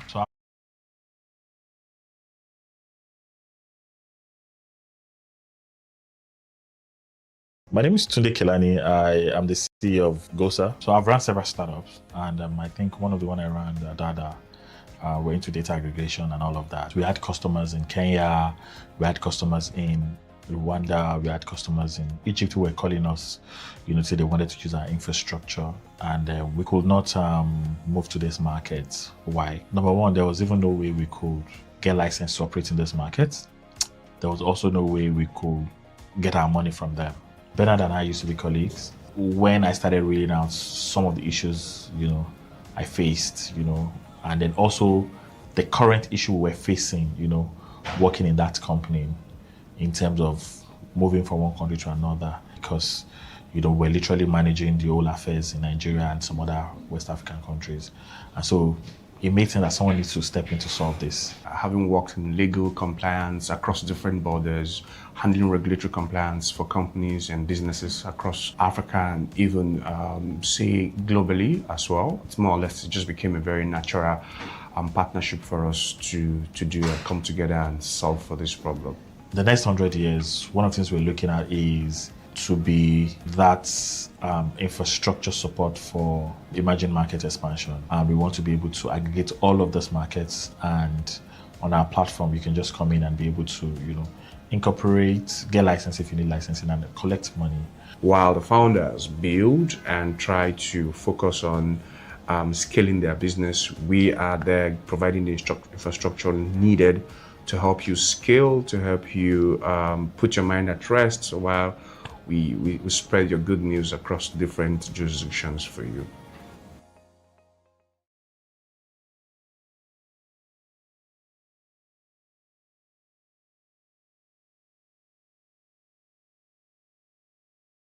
Getting compliance, getting payment, and a whole lot of things across several markets. And what that simply means is that there are different lawyers that you need to talk to, different consultants, different delays, different regulations. And then when we looked at this, we realized that most companies don't fail because of bad products or maybe weak teams. They fail simply because of this. I used to be the country director of one of the top cross-border payment company in Africa. And I was mandated to do just one thing, to increase revenue by 60%. In all honesty, I gave all right, but 80% of my activities were focused on pursuing license, getting banking approvals, compliance filing, and a whole lot of things. And then I realized that I wasn't building anything. I was just surviving the system. I was surviving the systemic bureaucracy that is across Africa. And then when I looked around, I saw that a lot of other country directors were facing the same issues, and that the system is winning, right, and we're losing. And so I decided to fix it. And then I fixed it by building GOSA. GOSA shuts every other door and becomes the only door. That one partner that helps you with your incorporation, your licenses, your compliance, and also payment across several markets in Africa. We become your strategic expansion partner and merchant of record service.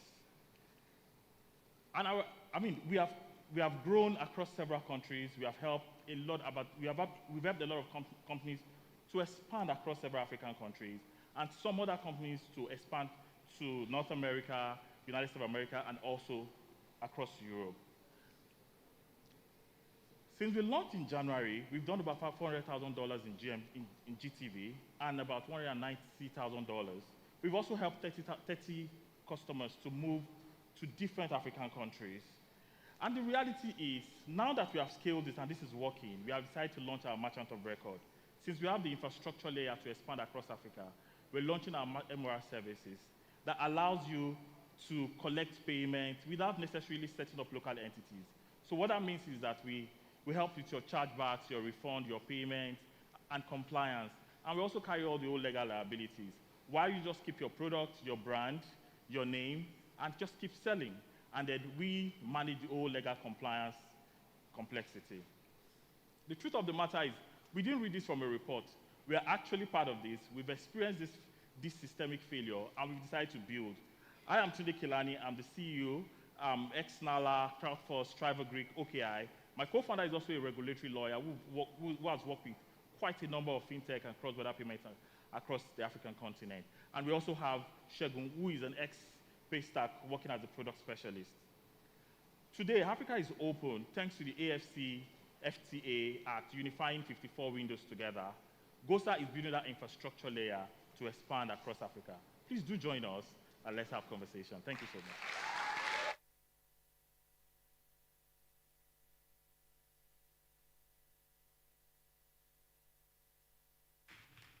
Wow. So the next founder is Controlled by Justice Shore. Controlled by Justice Shore is very interesting because they're not just addressing compliance today, they're starting by addressing operations today to improve compliance tomorrow. And heading that, or co-heading that, I should say, is David Izuogu with his partner, Anita. Over to you, David. My name is David Izogo, and together with Anita, we co-founded Justice Show. My experience at McKinsey kind of exposed me to how structured and systemic systems can kind of benefit businesses and institutions. African businesses struggled with fragmented systems. The inventory that they keep are fragmented, and all of this kind of lead into loss in revenue, like audit trail not being maintained, among other things. On the long chain of that, you have operational chaos that just makes a business not to be compliant. And so we thought that we could build a really structured solution, an operational infrastructure that then help business to kind of structure the activities of those businesses. And that is what has given rise to Justice Show today. Myself and Anita, my co-founder, we kind of met on a broader systemic issue that borders around building fundamental infrastructure that powers the economy. And we were focusing on, healthcare. But of course, that is also a business of its own. So for the next 50 to 100 years, I think that the companies that will matter in Africa are those that are able to build trust and structure into the system that we have. We are trying to build an operational infrastructure that guarantees trust, transparency, and provide the infrastructure that businesses kind of need to run their operation in a trust and compliance way. Because that is what is going to make the difference in Africa and in the world at large.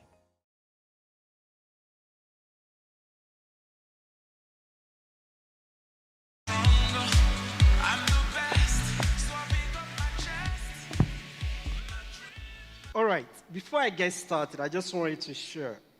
You know how you feel when you always want to be in control and predict the outcome of whatever you do, even before you get started? Now, put yourself in the shoes of an average African SME who does not know how to control, predict the outcome of their business operation. And that is where control by Justice Show kind of comes in. We are the operational compliance engine that is going to power the next generation of African SMEs.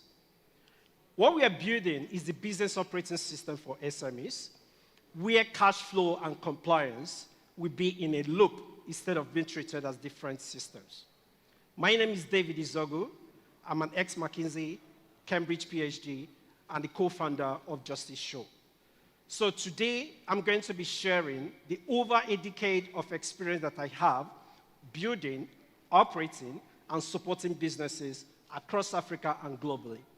And in those days, and my time at McKinsey, I've seen firsthand how fragmented operations, how your poor accounting, as well as very weak visibility, continuously and repeatedly damage businesses. And when you come to Africa, the story is even more tense. What we've seen that is the major problem is that most African SMEs are operationally blind.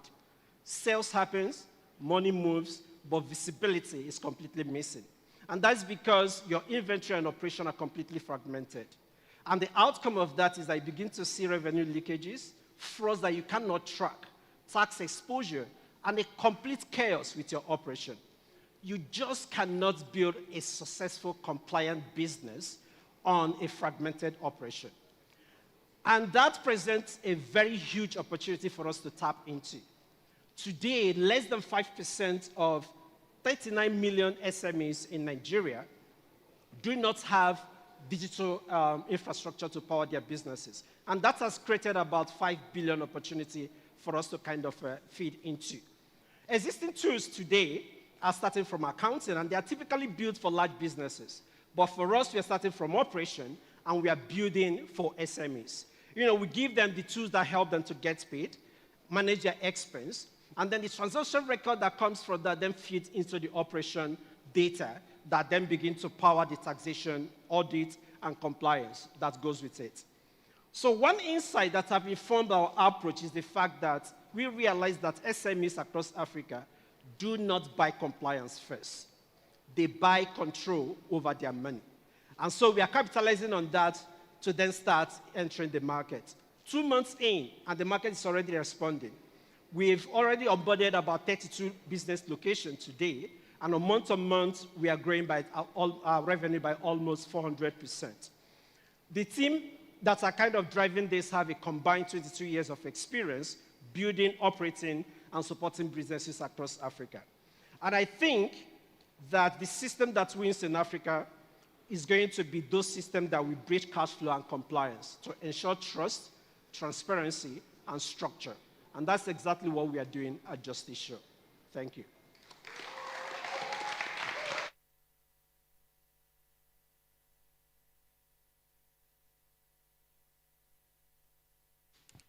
If you're not excited by now, something is wrong. So let's measure your excitement with a hand. I want to hear you clap for those you've seen before I announce the next one, because I'm excited. Woo! Thank you. So the next one, I tell you, while we're getting ready, this next founder, it was a bit of a challenge, but I loved his resilience because we were giving him feedback and feedback. The Mavericks AI is a lawyer. He's going to tell you more about himself. But more importantly, we had to make the case that lawyers run SMEs as well. They are small and medium-sized enterprises, correct? People don't think about that. But not every law firm is a Fortune 500 company. So, and he held on to that concept, and today it is my pleasure to introduce Mavericks AI and the co-founder, Abayomi Adebayo. And he has a partner, Tolu, but I'll hand over the rest of the story to him. Thank you. My name is Abayomi Adebayo. I'm the CEO and co-founder of Mavericks AI Technology. In 2024, after 13 years of working for many organizations in different capacities, such as litigator, legal and compliance officer, company secretary, and even group company secretary, I decided to start my own law practice and called it Mavericks and Mages LP. It was then we were faced firsthand with the reality of high cost of running a legal practice in Nigeria. And very quickly we realized that time-consuming manual tax was the #1 factor hindering law firms from scaling, and also one of the major reasons why there is delay in justice delivery system. So we decided to leverage on artificial intelligence to automate some of our legal operations. We started with legal drafting and research, and later moved to board automation and automation of legal and regulatory compliance processes. The outcome was so successful that we decided to productize it, and that was how Mavericks AI was born. Mavericks AI has successfully automated over 80% of legal and compliance workflows and has achieved over 60% cost reduction for law firms and SMEs. I met my co-founder Tolu in 2011 during my law school Chambers Attachment Program. We share the same values and belief system and motivate each other professionally. We are also each other's accountability partner. Tolu is the COO of Mavericks AI, while I'm the Chief Executive Officer. Our vision for Mavericks AI is to be the default operating system and one-stop platform for legal and compliance workflows, first across Africa, then globally. We're Mavericks AI, we're changing the game. Legal practice meets the future, say goodbye to the same old name. Hello everyone, I'm excited to be here. My name is Abayomi Adebayo. I'm the CEO and co-founder of Mavericks AI Technology.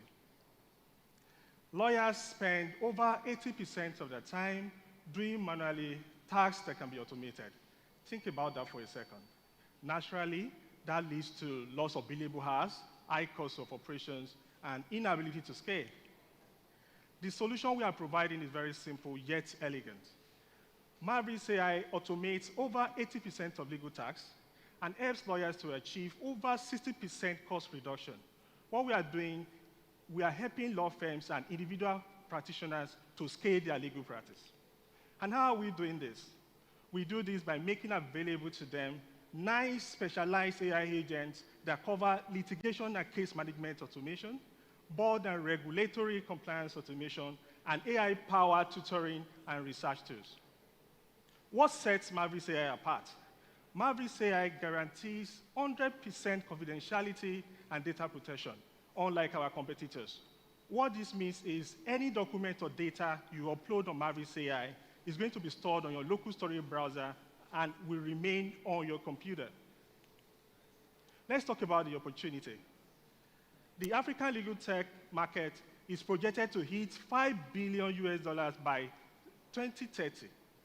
That's in 4 years. The interesting part is we are the only end-to-end platform that has localized and tailor-made solutions for Africa. The field is ours to dominate. Let's talk about traction. Within only a period of 5 months, we've been able to acquire 561 subscribers. And what's interesting is the quality of the people that are using our platform. We have senior advocates from Nigeria, we have tier 1 law firms, we have a lot of people, compliance officers, even risk officers. On the screen are some of our partners and customers. Why are we qualified to do this in the first place? Between myself and my co-founder, we have 30 years combined legal and compliance experience. We have been around for a while. We understand the industry pain point. We're essentially solving problems that we have lived through. We also have a technical team that is nimble and able to engineer solutions very fast. Think of us as Harvey and Legora of Africa. Harvey, a legal tech startup, is already doing over 300 million in annual revenue, and Legora already doing over $100 million in annual revenue as well. We can do the same in Africa and even so much more.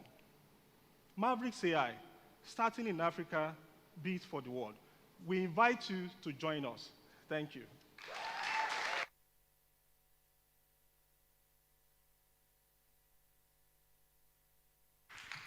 Okay, so I've introduced 3 men. This last introduction of mine is a woman. And what really makes me happy about her is that she's a woman with a solution for mostly women. So for me, it's not just that she founded something that is useful, but she founded something that gives voice to people who otherwise we don't take into account in our culture. They're not in the formal sector, but I'll let her say more about that. It is my pleasure to introduce to you Plotus Page, founded by Olapeju Nwanganga. If you're not wowed by her solution, if you're not wowed by Plotus Page, then something is wrong somewhere. But I'll let her tell her story. My name is Olapeju Nwanganga. I'm the founder and CEO of Plotus Page Limited. The reason for starting this business was based on a true life experience. My mom used to have different stores in the open market where she made sales on a daily basis, and she wasn't keeping track of her records. She doesn't have her expense record, inventory, and also debtors management record. Within the period of 5 years, she shut down her business and moved back to the house. There was no record to show where the problem is coming from. She doesn't have history or maybe the future or the current record for us to see where the problem is coming from. I decided to work with Nestle Nigeria PLC as a sales rep, supplying Nestle products in the open market as well. So how I have distributors I supply goods to. And I saw the same thing that happened to my mom happen to these women within the space of 3 years that I was working with them, that they shut down their businesses within a short period because they lack financial record. So this actually gave me that inspiration to help small businesses with their bookkeeping records, for them to be able to have financial data and for them to make informed decisions, for them to be able to even have access to structured finances to expand their business. My vision for the company in the next 50 to 100 years is to be the #1 bookkeeping and audit destinations for small business in Africa.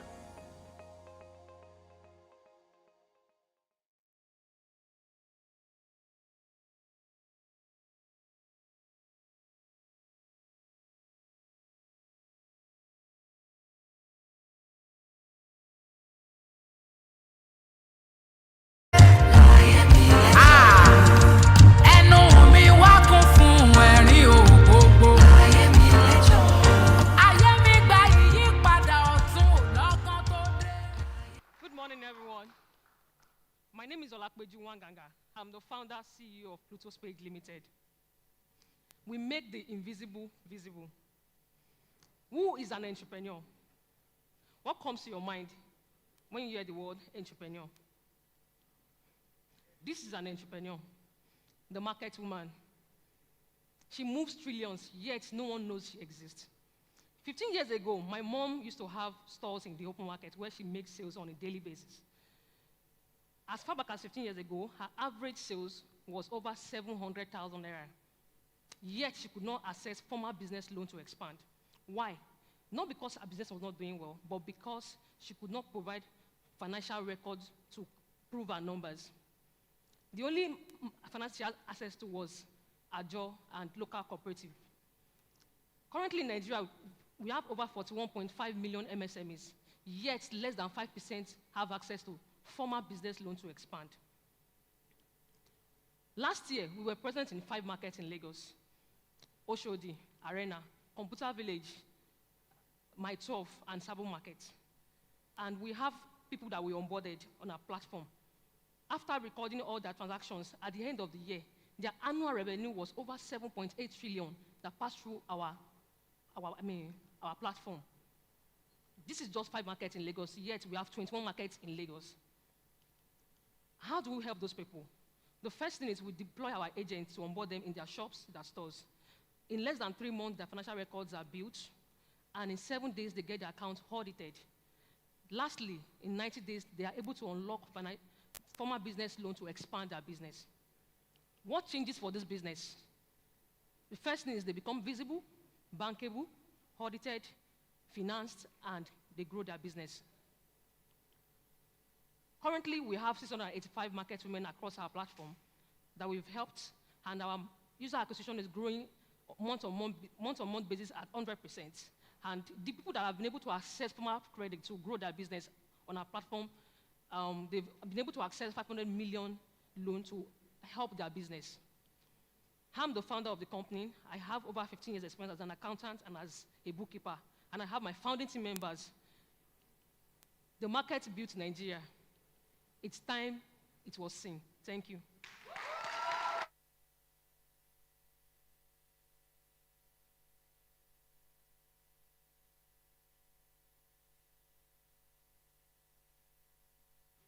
This has been very exciting, hasn't it? Can we please applaud the founders once again? Well done, great job. So we've had 2 sets of pitching, right? We just thought it'll be a great idea for us to stretch our legs, have something to eat. So we're going to go on a very short break, a 15-minute break. If you need to use the bathroom, now is a good time. If you need to say hello to someone who you haven't said hello to, now would be a great time to have a 15-minute break. To our virtual audience, please return in 15 minutes. Or you can start to network in the chat box. I'll leave you in the hands of our media team who will be serenading us with music. But for those who were not here when we talked about our portal coach, remember, we're going to share the QR code. Please scan, and then you can get to interact with our investors, our founders rather, for angel investors looking for where to invest. This is a great idea for you to do that. So now be a great time to stretch your legs. So please take the next 15 minutes and we'll be right back.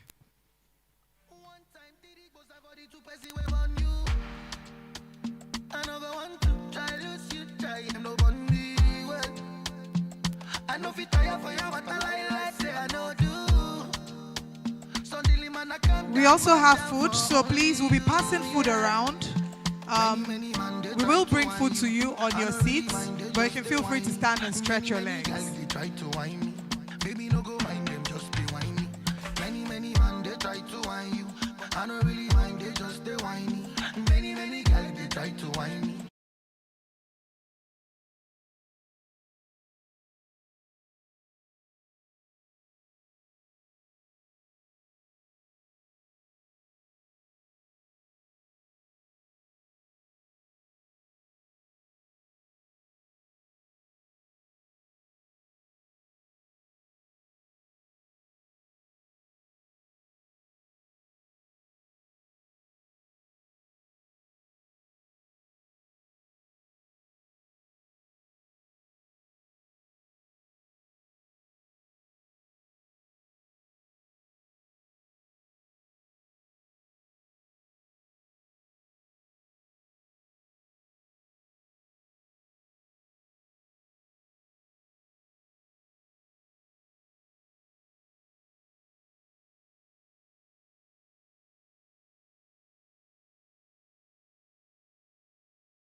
Please, can you make your way to your seats? We're about to resume pitching.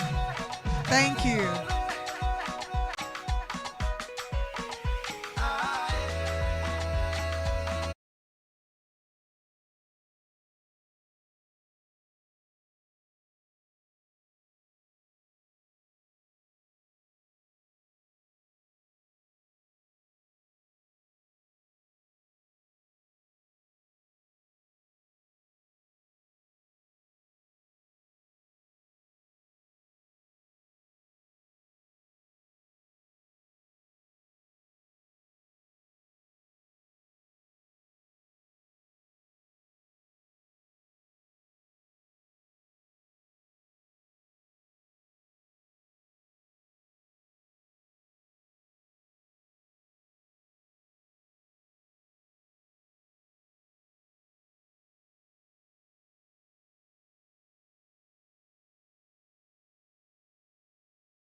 Thank you very much.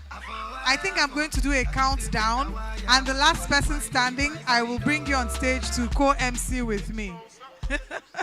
That will be a game. Please, within the next 1 minute, want to ask everyone to please make their way to the stage, to their seats rather. Big ways, 5 days, 10 days. I don't wait for you, my charge. For you, my charge.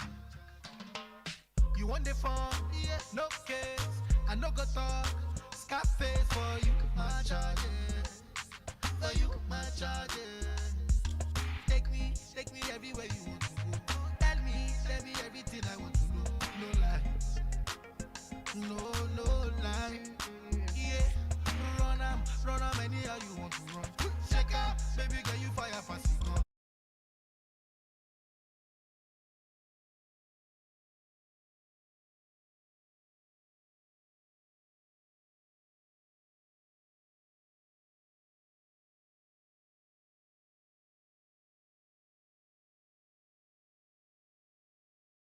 Distinguished guests, please, you have 10 seconds to make your way back to your seats. 10,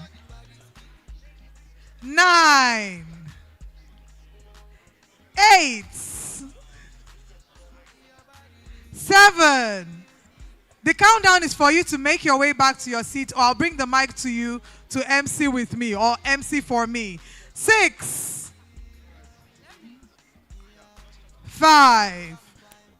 No.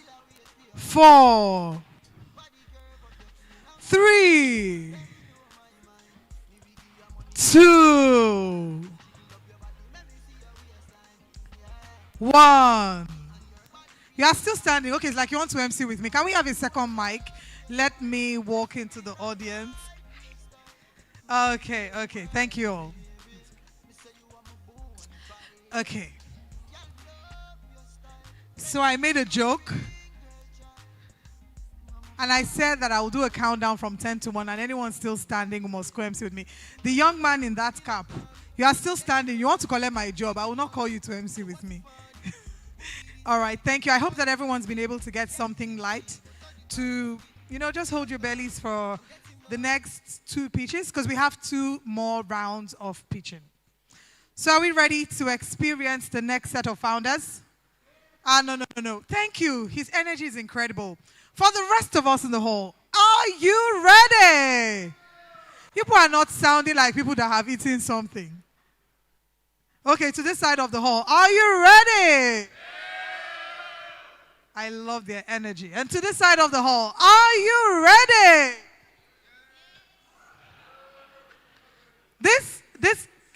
Can I have your attention? Everyone here.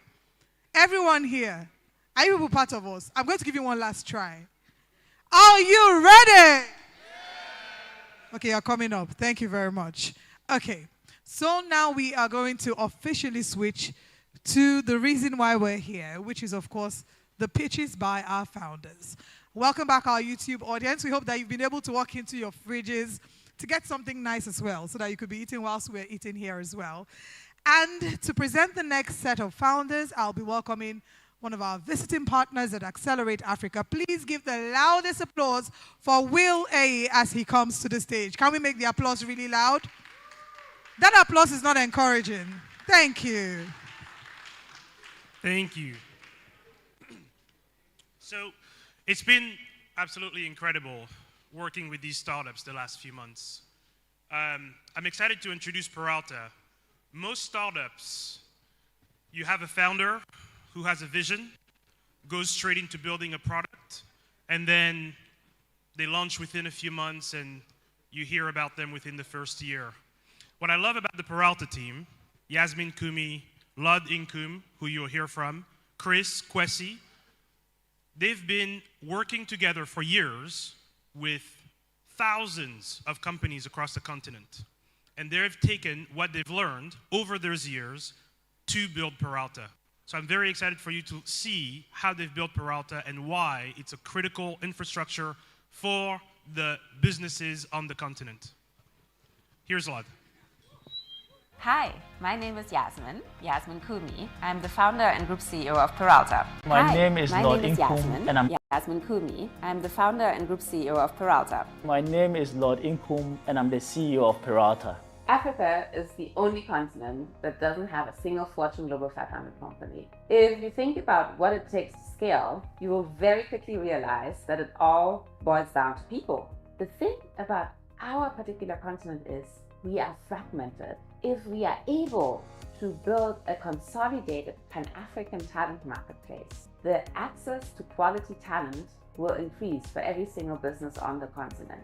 Peralta combines the top 3% of African professional talent, an AI delivery augmented tool, and a loop of quality system, which also offers these services to SMEs and businesses at a more affordable rate. Three things that it puts together: 3% of African professional talent, augmented AI system, and a closed loop of quality engine that is very affordable for the African continent. We are not a consulting firm. We are not another freelance marketplace. We are AI augmented talent infrastructure. Talent infrastructure that allows you to find a team of AI powered super workers at the click of a button. That system is Peralta. Die to this. I'm a gangara. Champion. One to this. Good afternoon. My name is Lord, and I'm the CEO of Peralta. We build AI-augmented talent infrastructure for Africa. Africa is not only the home for football champions, though we admire football champions, and today is a big day. Not that alone, but then Africa is also a home for business champions. These are companies that are making more than $1 million every single year, and we have 300,000 of these companies. It is great to have these companies. However, the business owners of these companies are burning out instead of scaling up. They are finding it difficult to find the right talent to support them to scale. For this reason, their climb to scale has become actually a frustration and a desire that actually takes a lot from them. Most recently, Tosin made the same comment. As a team, we've worked together, we've staffed almost more than 250 talents with these businesses that we are talking about. With staffing them, we've come to understand their needs, we've provided the solution for them, and we've been able to find a way to serve these customers with the 3,000 talents that we have trained. Our platform is a managed talent marketplace. We have picked the talents we've trained and our AI-powered technology to produce the pool of super workers who for this year have generated a 1.5 million of annualized revenue. When a client puts or uploads a request onto the platform, what the platform does is automatically scope this engagement, matches the engagement with the talents that are required to deliver on this engagement, supports the talent with a toolkit that is needed. And also, the platform continues to learn over and over again as we deliver more and more of these projects. We make 30 to 40% take rate of earnings on the platform.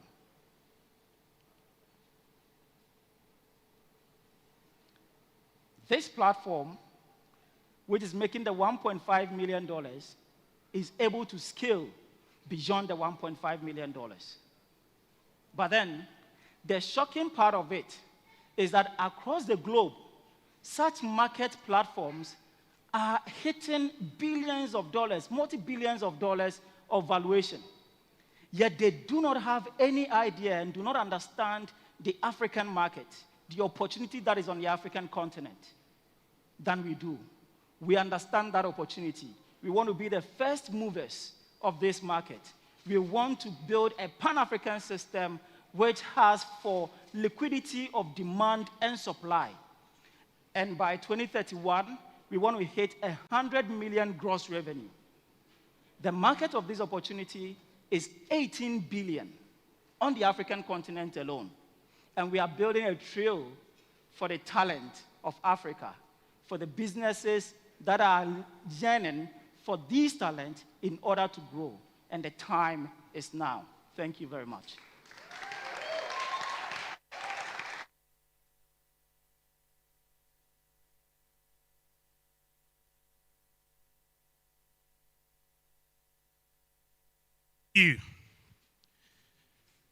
So, most people don't know this next founder. He's very unknown. But he said earlier, you know, most VCs, or once you start investing, once you're done with the founder life, most people want to just rest and just advise and rest. But this founder decided to go back to building because he has seen an opportunity and a calling that is needed for what will become millions and millions of Africans that will be able to help this next wave, this next platform shift that we're seeing with AI. So please welcome Ian Abojeyi to the stage for Learn to Earn. My name is Iolu Aboyeji, and I'm one of the founding investors for Learn to Earn. 12 years ago, I started a business called Andela. Andela was a company that helped raise the next generation of technology leaders, and many of those technology leaders are at the forefront of our ecosystem. Here we are again at the cusp of another technology revolution, and we started to think, you know, how can we build the world's largest AI engineering workforce in Nigeria? And that's really what gave birth to the idea of Learn to Earn. My co-founder, Kesia, was the one who actually came to me with a way to do it. We saw a very unusual and special opportunity. And at the same time, artificial intelligence created a massive timing window because suddenly every company in the world is trying to build, integrate, and deploy AI systems, but there simply are not enough people who can actually do it. We think there's an opportunity to actually create talent that is maximally productive with artificial intelligence. And we think that the most effective in particular will be based in Africa. Our vision is for Africa to become one of the world's most important sources of AI native talent. Rooted here in Africa, but competitive everywhere it matters. And in the long run, we want products used all over the world to be built by African talent. Our vision is really to see this become an engine room of exceptional AI engineering talent that will not just work for the company, but would actually go on to build trillion-dollar businesses from here in Africa.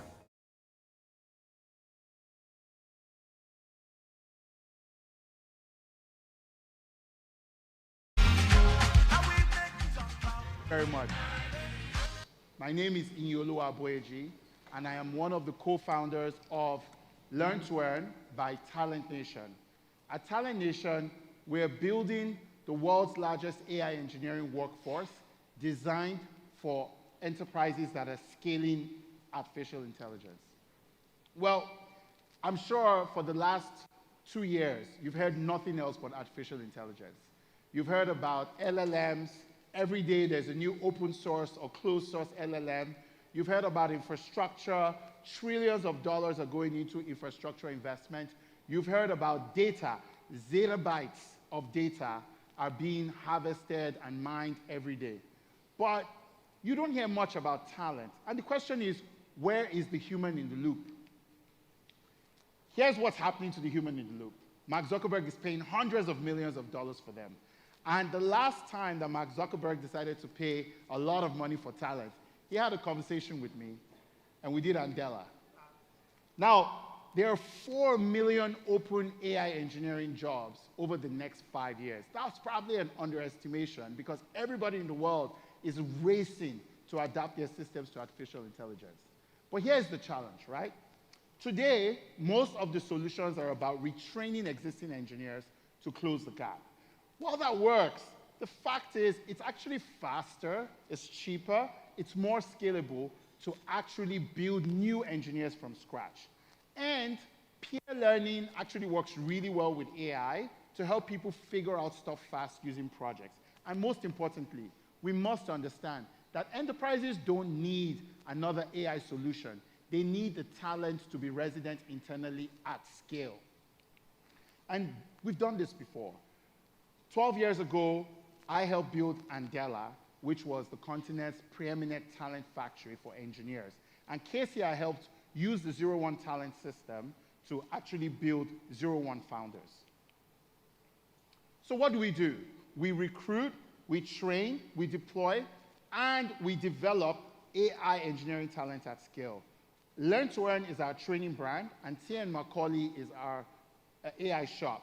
We spend $3,000 training the talent, and then we recover $10,000 from each talent we train. Our talent engine only works with the top 3% of talent. We've filtered through 50,000 talented young people, and we have 1,200 who are either in training or awaiting training right now.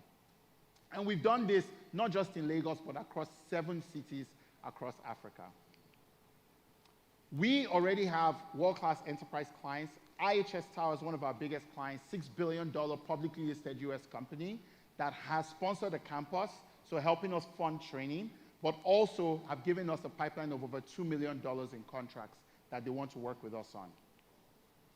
And in terms of revenue, our goal is to train 10,000 over the next 5 years. It cost us roughly about $30 million. And over the next 5 years, we're also going to ramp up the revenue side, $10,000 to 120. So we've done this before. Come help us build the next generation of world-class AI engineering talent from Nigeria. Thank you.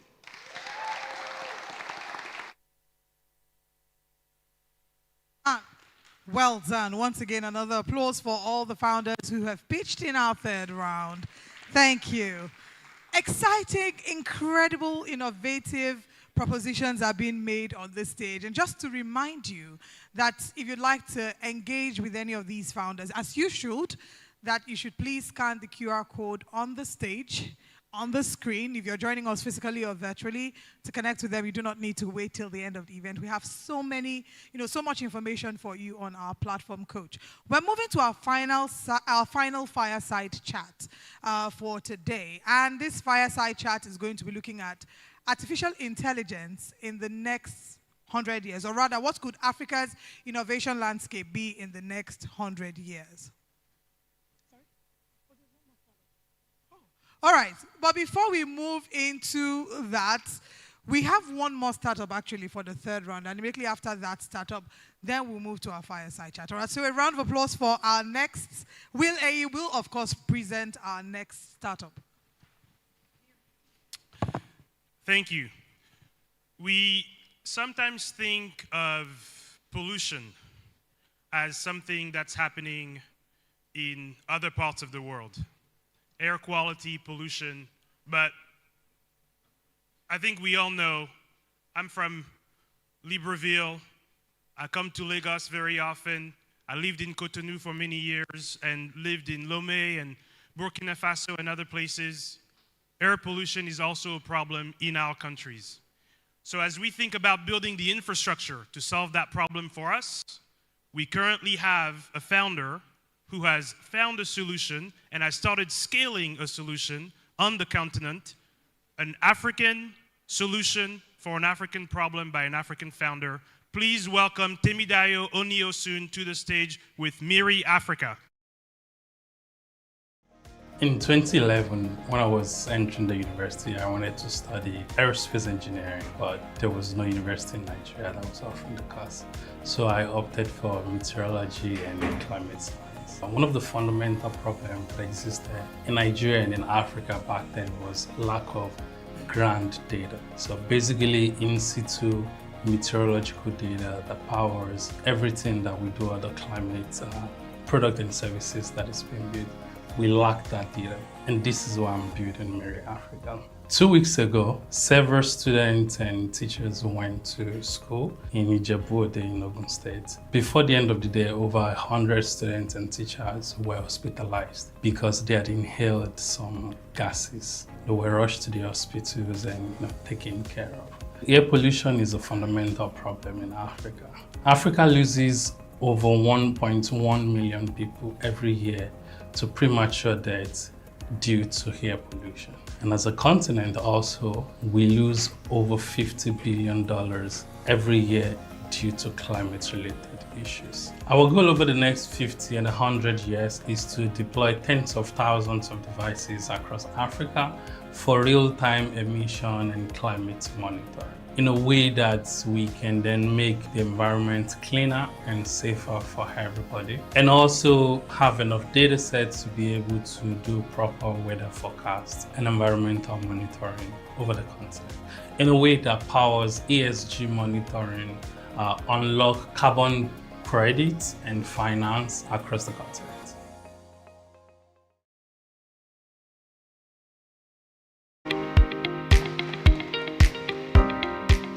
Thank you very much. Unfortunately, before the end of my pitch, 5 people will die in Africa from the air they breathe. You see, air pollution is a major problem in Africa. In fact, right now in this room, in this area, we don't know whether the air we're breathing is actually killing us or not because we're not monitoring it. And so, there's no way to tell. 1.1 million people die prematurely due to this problem on the continent every year.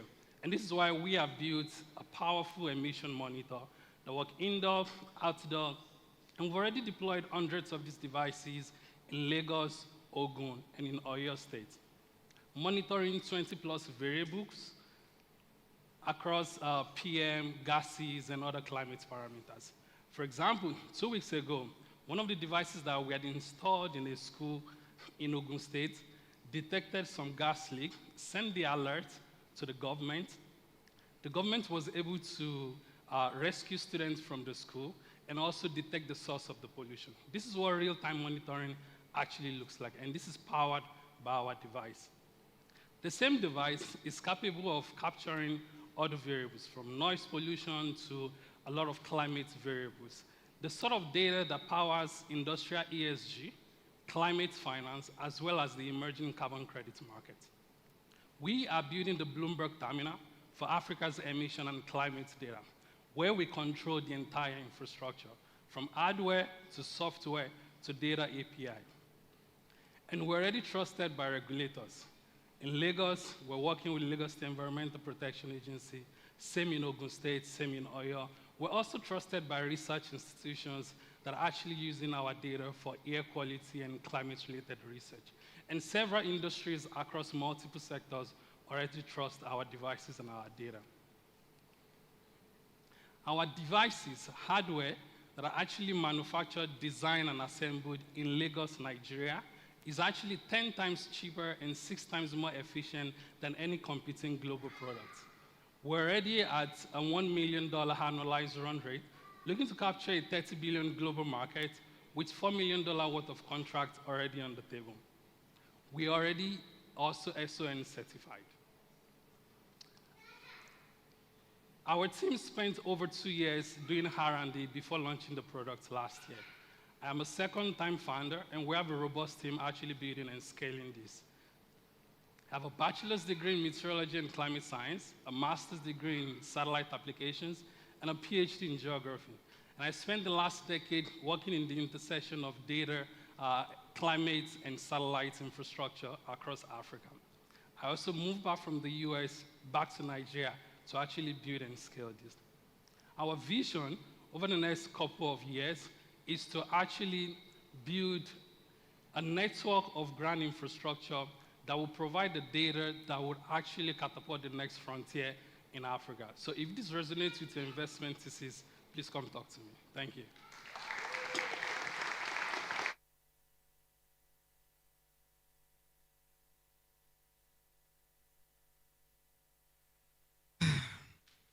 Now I'm afraid to breathe.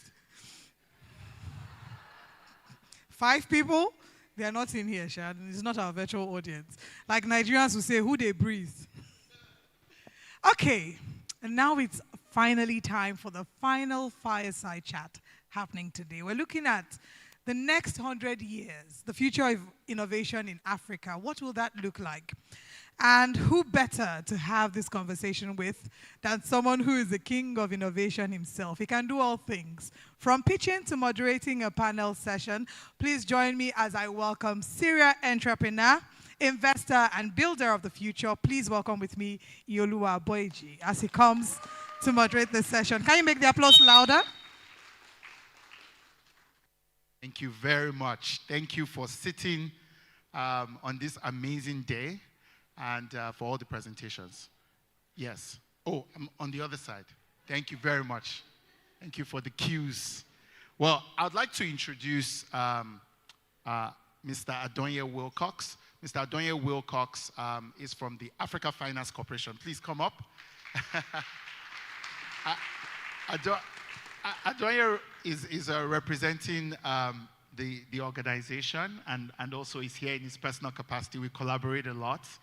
And the Africa Finance Corporation is my favorite DFI. You know, I'm sure you guys have heard throughout the day that they're one of our biggest backers, really doing the hard work of backing African innovation from Africa. So we don't have to jump on planes to go and look for money. Thank you very much for being here today, Adonye. Nice to be here. Nice to see you. Fantastic. So why don't we start with, one of the more inspiring things about Africa Finance Corporation, and I always tell you guys this, was that one of the first investments you made was in a company called May 1. And everybody always forgets what life was like before May 1. I'll tell you a little bit about it.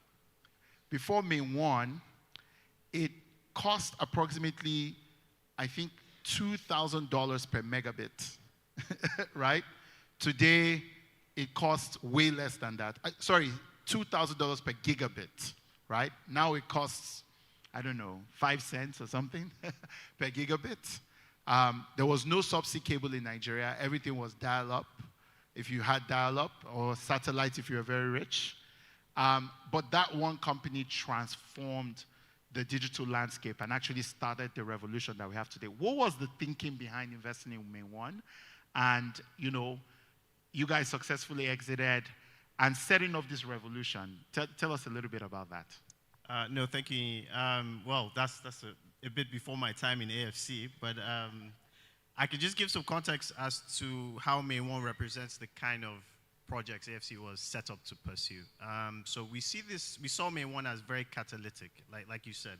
It transformed the whole sector, and more importantly, it created follow-on opportunities and unlocked various other sectors, which is the core of our activity on the continent.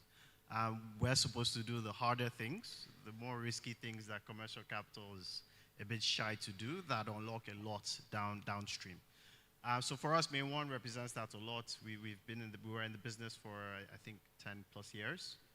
Successfully exited. Very good investment for us. Stayed through the way, expanded it a bit with the data center business. And that's how we see, I would say, pushes like what you're trying to do with Itono and Future Africa is how can we come in early, create these ecosystems that allow innovation and commercial activity take place later down the road. So I'd frame May 1 in that sense. For us, it was catalytic. It was unlocking a lot more than just the cable. It's what was able to be built on top of the cable and the data centers and the infrastructure that came out of it, which is really what infrastructure is. It's an enabler of economic activity. So for us, that's the lens we look at things through, and that's what AFC is set up to do. Amazing, amazing. Thank you very much. My second question is really, now you've announced a $100 million fund of funds, which will grow to $500 million into the African Entrepreneurship Fund Manager System. And that has actually come, interestingly enough, at a time when we're seeing the global investor community that has typically backed fund managers locally pulling back. So you guys are going very aggressively at a time when everybody else is pulling back. What's your logic, and what are you hoping to see develop in that ecosystem on account of some of these investments? No, thank you. So it's a very similar story to May 1. I think we've spent quite a bit of time as an institution looking at the capital landscape in Africa and thinking about how to drive development. And I think one thing that came out clearly to us is African capital needs to start flowing into African opportunities for development. And we did a lot of research, dug around, and we estimate there's roughly about $4 trillion of domestic capital on the continent sitting across various buckets and pools. And we've thought very hard as to why that capital isn't flowing as efficiently as it should within the continent. And it's very clear. There's an intermediation challenge, right? Be it in the capital markets, be it in the fund managers or the players. We just need more of everything. And again, in the whole thinking of how can we be catalytic, being able to support fund managers to drive that ecosystem. I mean, not to say there aren't fund managers. People have done a lot of fantastic work to get us here. And there's more work to do, but we have to acknowledge that a lot of fantastic work has gone into getting us here. But it's how can we use our capital to even drive that further, right? So $100 million across fund managers creates an ecosystem or deepens an ecosystem that allows more capital feel comfortable, because one, African capital is in there. There's nothing more powerful in a pitch than saying we have African institutions backing us, right? It gets more, money is very shy, so it gets shy money comfortable. And for us, it's our mandate. We have to drive these ecosystems and these industries. So that's very much the thinking there, is how can we nurture, support, drive domestic fund managers to start creating the African Silicon Valleys and deploying capital in a contextual manner, because we have the context here, right? Towards African opportunities and start driving these ecosystems and these innovation systems. I also, because of AFC's background with infrastructure, you're responsible for a lot of large infrastructure projects, Dangote refinery, so on and so forth. What would you say is missing right now in the digital economy space that a firm like AFC can bring to the table, different from what perhaps some of our friends that were part of our ecosystem may continue to be part of our ecosystem if they choose to?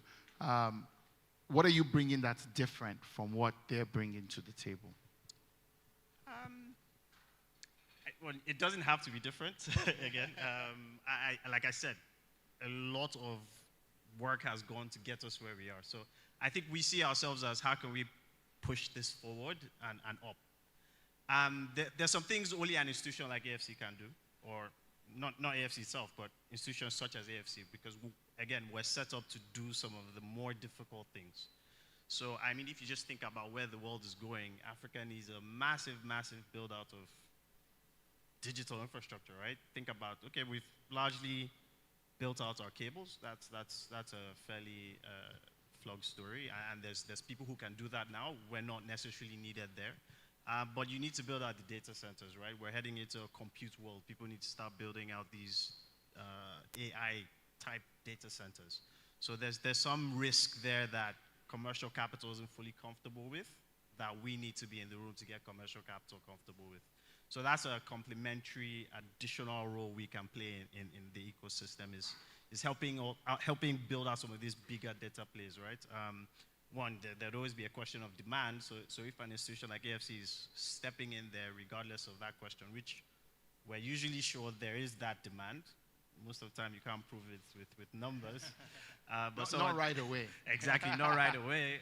And it's not to say it's a build it and they would come, but someone taking a conviction play and a step does go a long way in helping other capital pools get more comfortable. Yeah. So that's one way we can be, within reasonable risk, of course. We can be complementary to that space. So we see ourselves as not necessarily trying to be different, but how can we add to what's there, and how can we support where one thing I'll say about your reputation in the market is that you have a reputation for being very commercial. A well-earned reputation for being very commercial. Do you think that might be something different you might bring to the space? Like there's no more, permanently loss-leading VCs, or I mean, how are you thinking about that piece of it in terms of the kind of discipline that local capital requires, perhaps differently from the development capital that typically comes with foreign? Yeah. So I think that, we're commercial because, like you said, I like the word you use, discipline. The private sector is very disciplined, right? We allocate capital in a disciplined way, and we find that, or we believe that development is profitable. It doesn't have to be loss-making, right? So that's how you create sustainability, actually. It's when something is sustainable on its own, it keeps going regardless of who's in the room, right? So we see that commercial nature of AFC as driving discipline through the system. All our project companies, every sector we're in, are you a cost leader? Are you competitive? Are you able to run this industry without subsidies, without government protection? Like, can you compete globally? That's the kind of business we want to be part of. So we would always have that as a core driver of what we do. Now, I'm not going to comment on how on anybody else, but even in this space, we're going to want to have best-in-class fund manager. It doesn't matter if you're African or not, you can be best-in-class, and we're going to drive for that, and that's going to be a key criteria in our selection, our fund manager selection process, right? So it's nurturing that, I would say, world-class capability here. That will be the core of what we do as well, and that can compete globally. Because there's no reason why African fund managers can't spread to Asia, and I mean the opportunity set is wide and vast. So for us, it's ensuring we pick the winners and driving that quality and that world-class nature. I mean, one of the opportunities that we started to collaborate on, and how our relationship developed was Eternal. And you know, last year we signed a $100 million commitment to Eternal. And that was, I think, maybe the 4th or 5th special economic zone you guys have been involved in. Yep. I'm really curious about that strategy because you never see it with a lot of the other DFIs. Like, what drives the attention to special economic zones? Why do you think of them as a strategy? Because it seems like I don't see anybody else really. I mean, maybe IFC just did Lagos Free Zone just a while ago, but I never really see that focus on special economic zone from other players. Why is that, and why do you guys continue to focus on that strategy? So I think a very important aspect or part of our mandate is value addition. And if you've ever spoken with our CEO, Sumaila, you probably hear that word 10 times, and you hear beneficiation another 20 times. So for us is clear.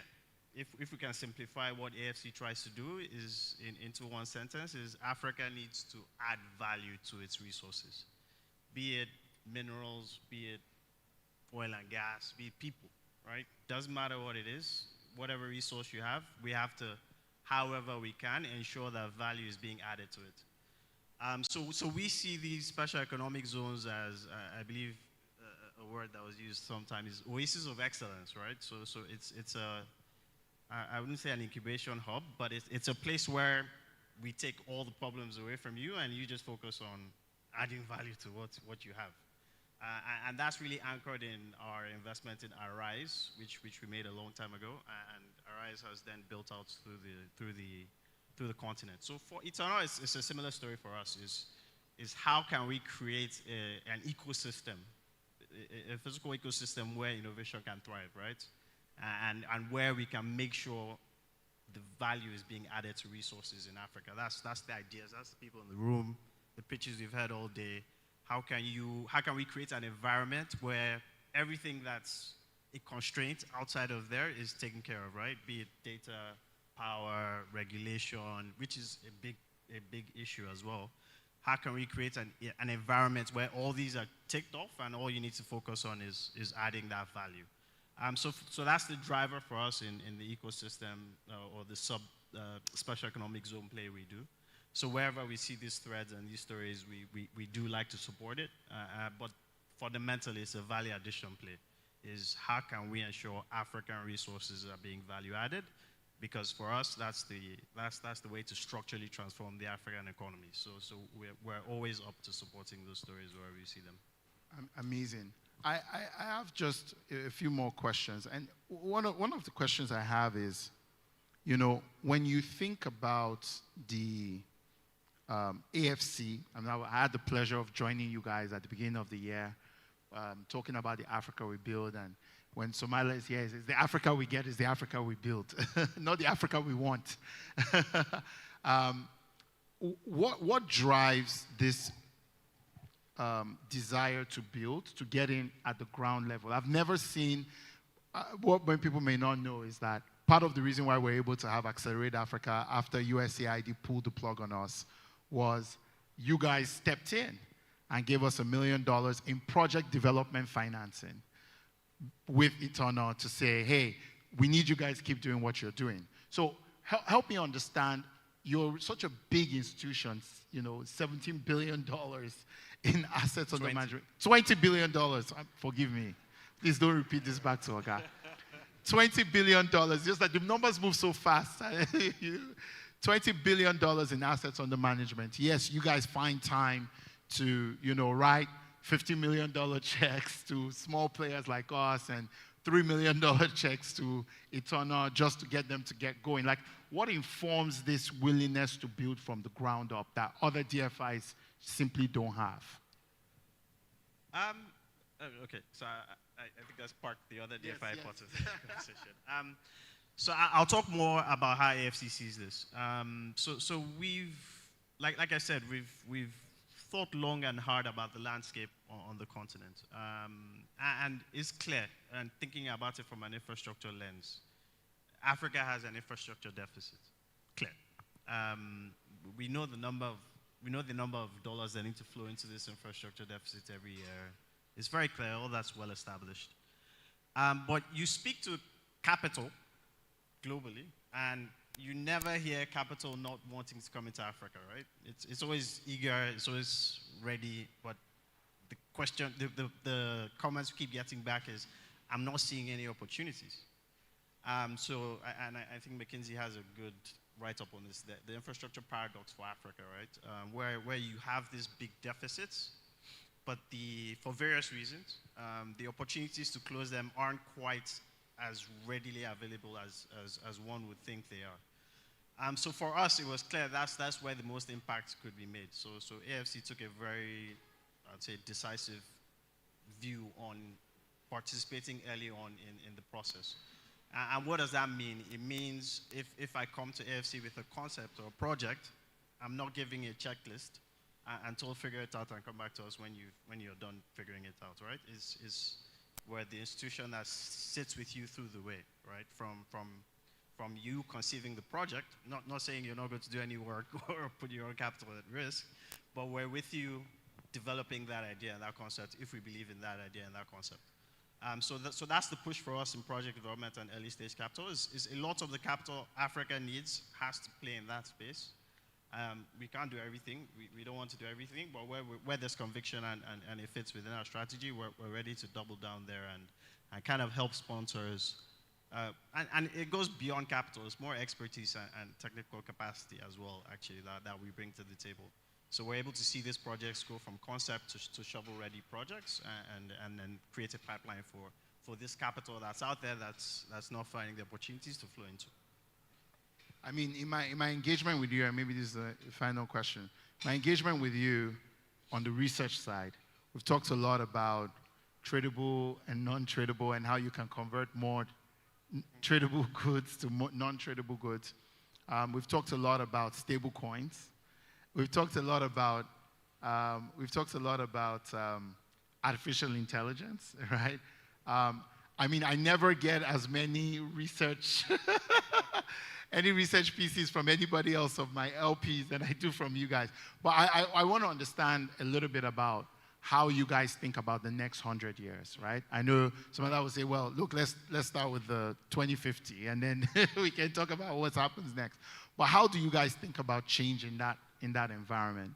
How are you preparing yourselves, and what are you looking for from the innovation ecosystem to contribute to how you yourselves evolve in the way you think about how Africa and African infrastructure needs to be built?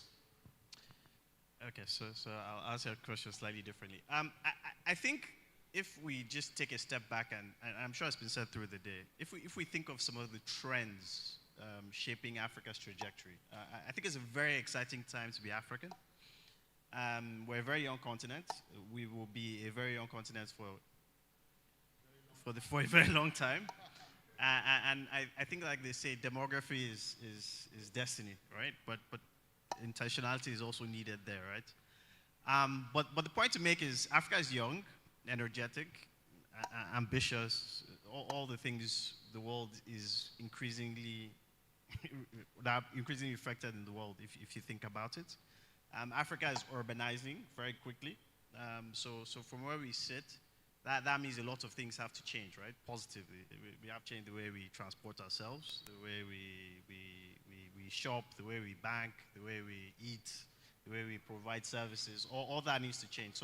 So a big opportunity set is coming out of these trends, right? And that's probably why all of us are in the room, and that's why you can have a full day of pitches. There's a lot of problems to solve. So for us as AFC, we see the next 100 years as positively upward trajectory, despite the noise you see in the short term. I think longer term, a few issues to sort out, no doubt. But the trajectory for Africa long term is upwards and fairly positive, regardless of the noise. And I think Nigeria reflects that. Last 10 years, lots of noise, lots of successes, right? So we think that happens, and we think the continent is on a good track. Now, for AFC and how we see the continent 100 years, we're starting to think about that 100 years, but allow me to think about the next 20 for now. So for us, our view of the continent over the next 20 years is like I said, value addition, beneficiation. How do we, everything we do now and the next 20 years is geared towards how do we drive value addition on the African continent as AFC. That's really what drives everything we do, from investing in a power plant in DRC that's hydro, that allows the largest copper smelter in the world function in a way that's competitive, to building out a rail line that's connecting Zambia, Angola, and DRC.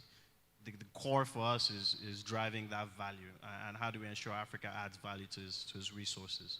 So as an institution, that's our North Star, and will continue to be so for the foreseeable future. Now, that could look like different things at different points over the next 100 years, but I'm fairly confident that AFC is just going to be singularly focused on driving that value on the continent. Amazing. Well, I want to say a big thank you to AFC, and particularly to you, Adonye, for coming to our fireside chat. And I guess one last parting word from you. Now you've arrived on the ecosystem to help fund the future of African innovation. What does success look like for you as an institution? Okay, tricky one.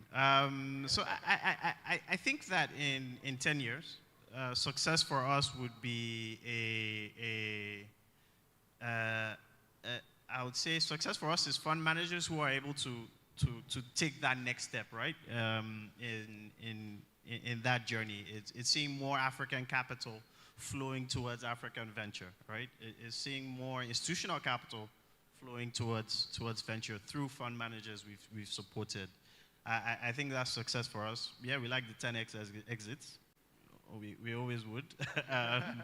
But I think more importantly for us is we would have sort of nurtured, not nurtured, that's the wrong word, supported an ecosystem of domestic fund managers who are competing globally with African capital. I think for us that is success, if I can summarize. Yeah. Amazing. Thank you so much.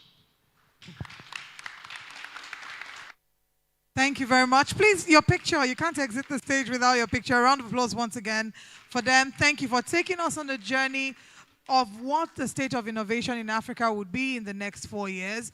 And, Adonye spoke particularly to value addition. We must look within the next 20 years to value addition. Well done. A round of applause for them once again.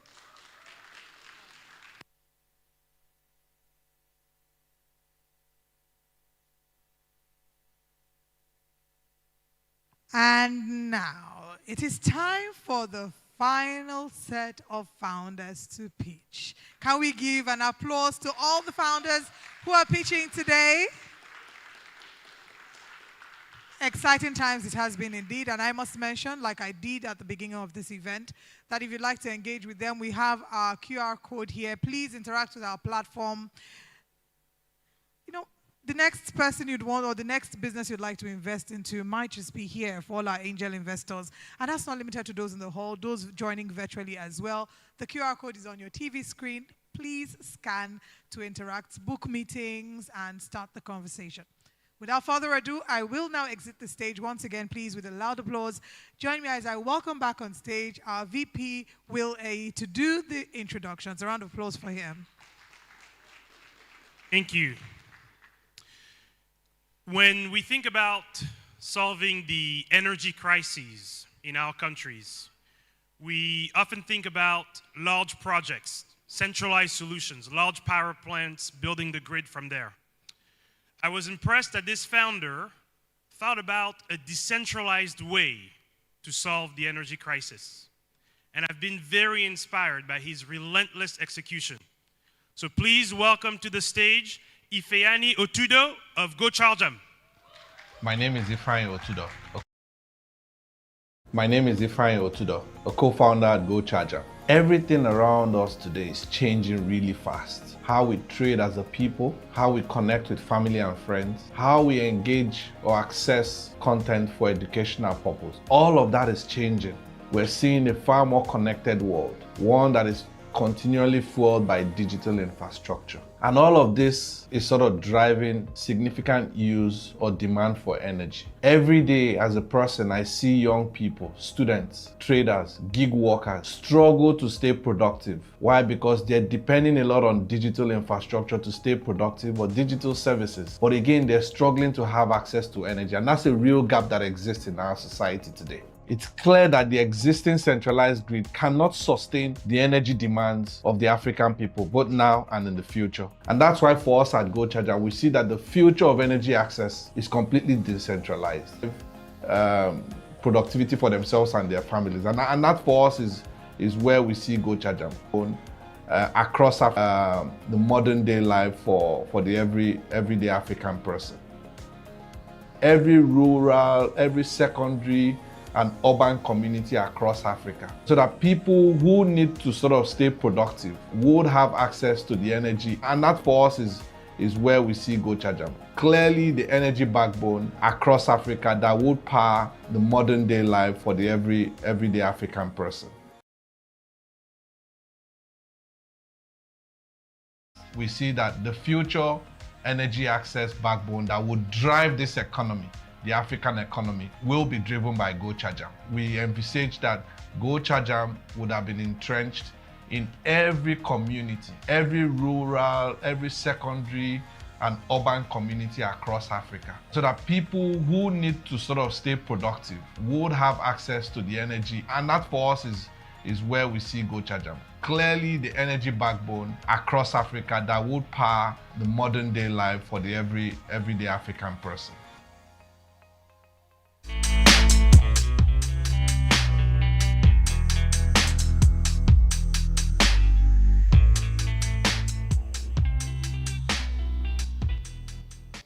Okay, how many of you here have got your mobile devices below 20%?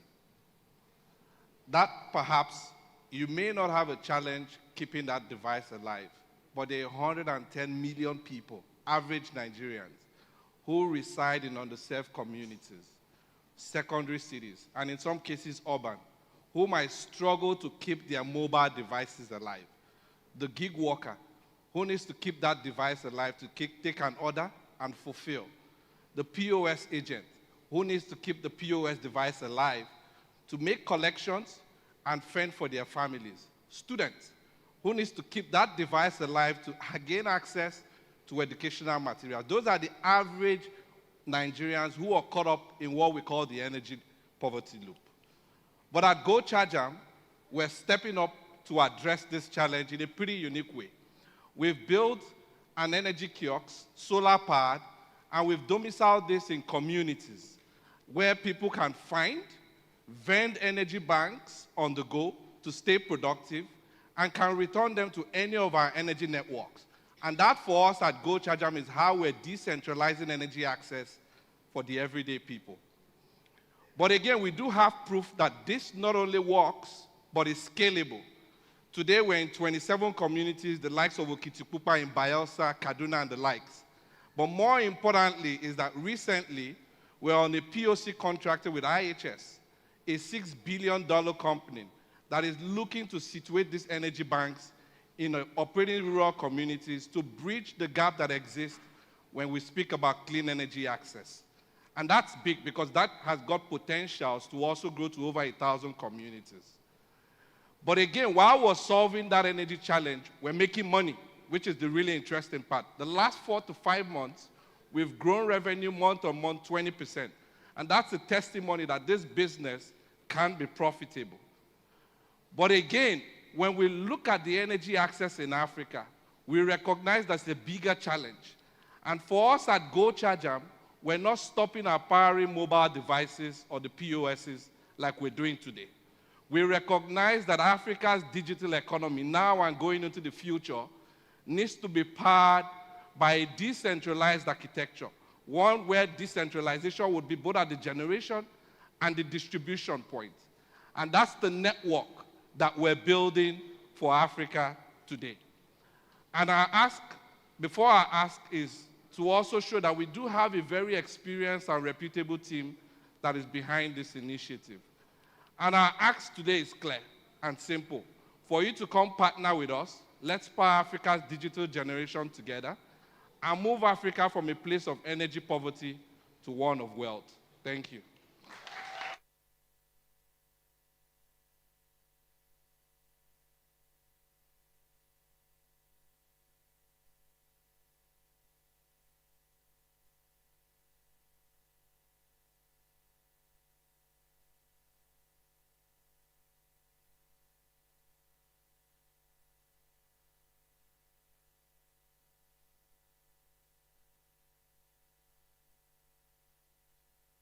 Thank you. Thank you. If you've ever had to transport perishable goods from Lagos to Abuja, or worse, from Lagos to Abidjan in Côte d'Ivoire, you'll know that our transport and logistics system is far too broken for such a big region with fast-growing economies. Kelvin Iai and Zoe Ofune decided to solve it with a tech-enabled solution. So please welcome Zoe Ofune of Dara to the stage. My name is Kelvin, and I'm the CEO co-founder of AA4 Global Services. I am Zoe Ofune, the CTO and then CPO of AA4 or Dara Logistics. We started off Dara as a result of the so many losses businesses experience in the process of moving their goods across the country. Nigeria experiences between 40 to 60% post-harvest losses of products. We play in a $32 billion industry. It is ever growing, and this all cuts across several countries in West Africa, in Africa, and also in the MENA region. That is where Dara comes in to solve and mitigate these huge losses businesses experience that leads to the high cost of food, that leads to the high cost of vaccine, and businesses losing out on all fronts. Our vision for the next 50 to 100 years. So in the next 50 to 100 years, we want to expand beyond Nigeria. We want to expand beyond West Africa. We want to fix the operating system. We want to standardize the structure for logistics, especially coaching logistics. Once we solve the issue of waste, everything comes down. Once we scale that waste down, the standard of life increases for everyone.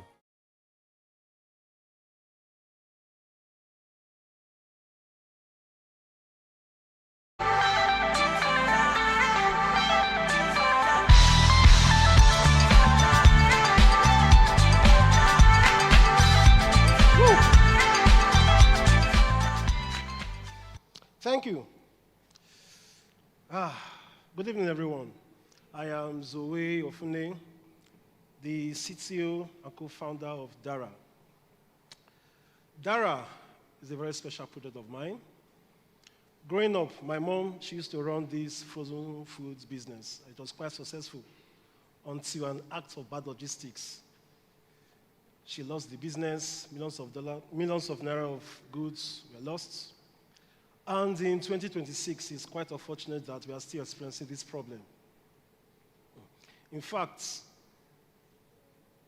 every year in Nigeria, we lose $9 billion US due to bad logistics.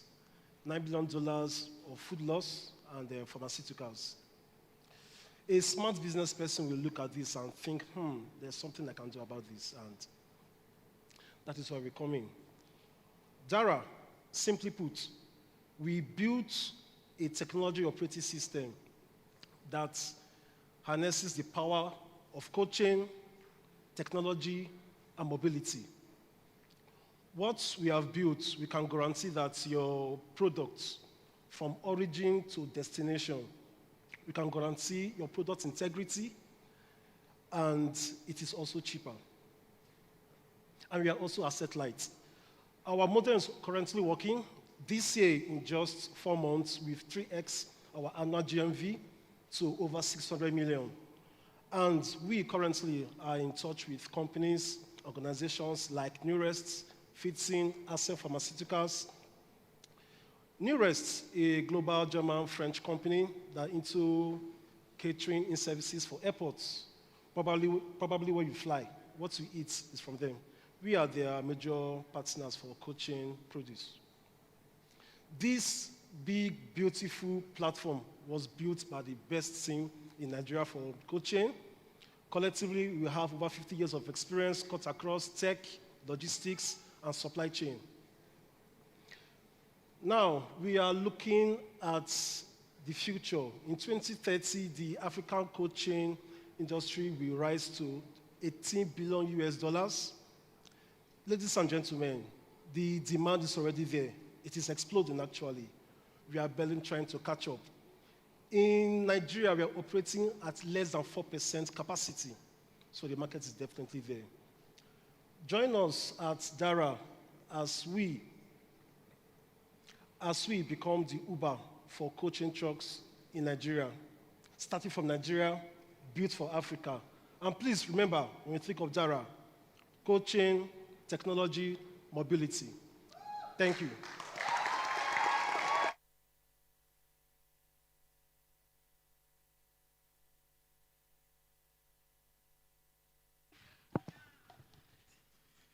Thank you, Zoe. We've all seen hundreds of credit fintechs over the years. But once or twice in a decade, a founder comes to you with such a unique insight that you have to stop and pay attention. And when that insight is received organically by hundreds of thousands of people and creating a movement, you have got to pay attention. So I love the way Obinna is building Pebble Score, and I love the way he has been capturing the attention of hundreds of thousands of people in Nigeria. So please welcome Obinna Molokwu of Pebble Score to the stage. I'm Obinna. I'm the CEO of Pebble Score. Before this, I founded a company called Kwaba. We helped Nigerians parent, and every day I'd watch my partner banks decline applications. 70% of them, people with jobs, with savings, with families, turned away. Not because they couldn't repay, but because of the way lenders here underwrite. They use descriptive data that doesn't reflect who Nigerians actually are. I met my co-founder in Abuja. We met through a mutual friend, and we just started talking startups. She was passionate about what she was doing. I was passionate about what I was doing. And off the back of that, we decided to build Pebble Score together. The vision I have for the business really is to see a world, starting with Africa, where everyone can have equal opportunity, access, and equity to the best life that they need. Using a Pebble Score data set would be able to create all of that, and that's what we're really looking forward to. Forgiveness, forgiveness.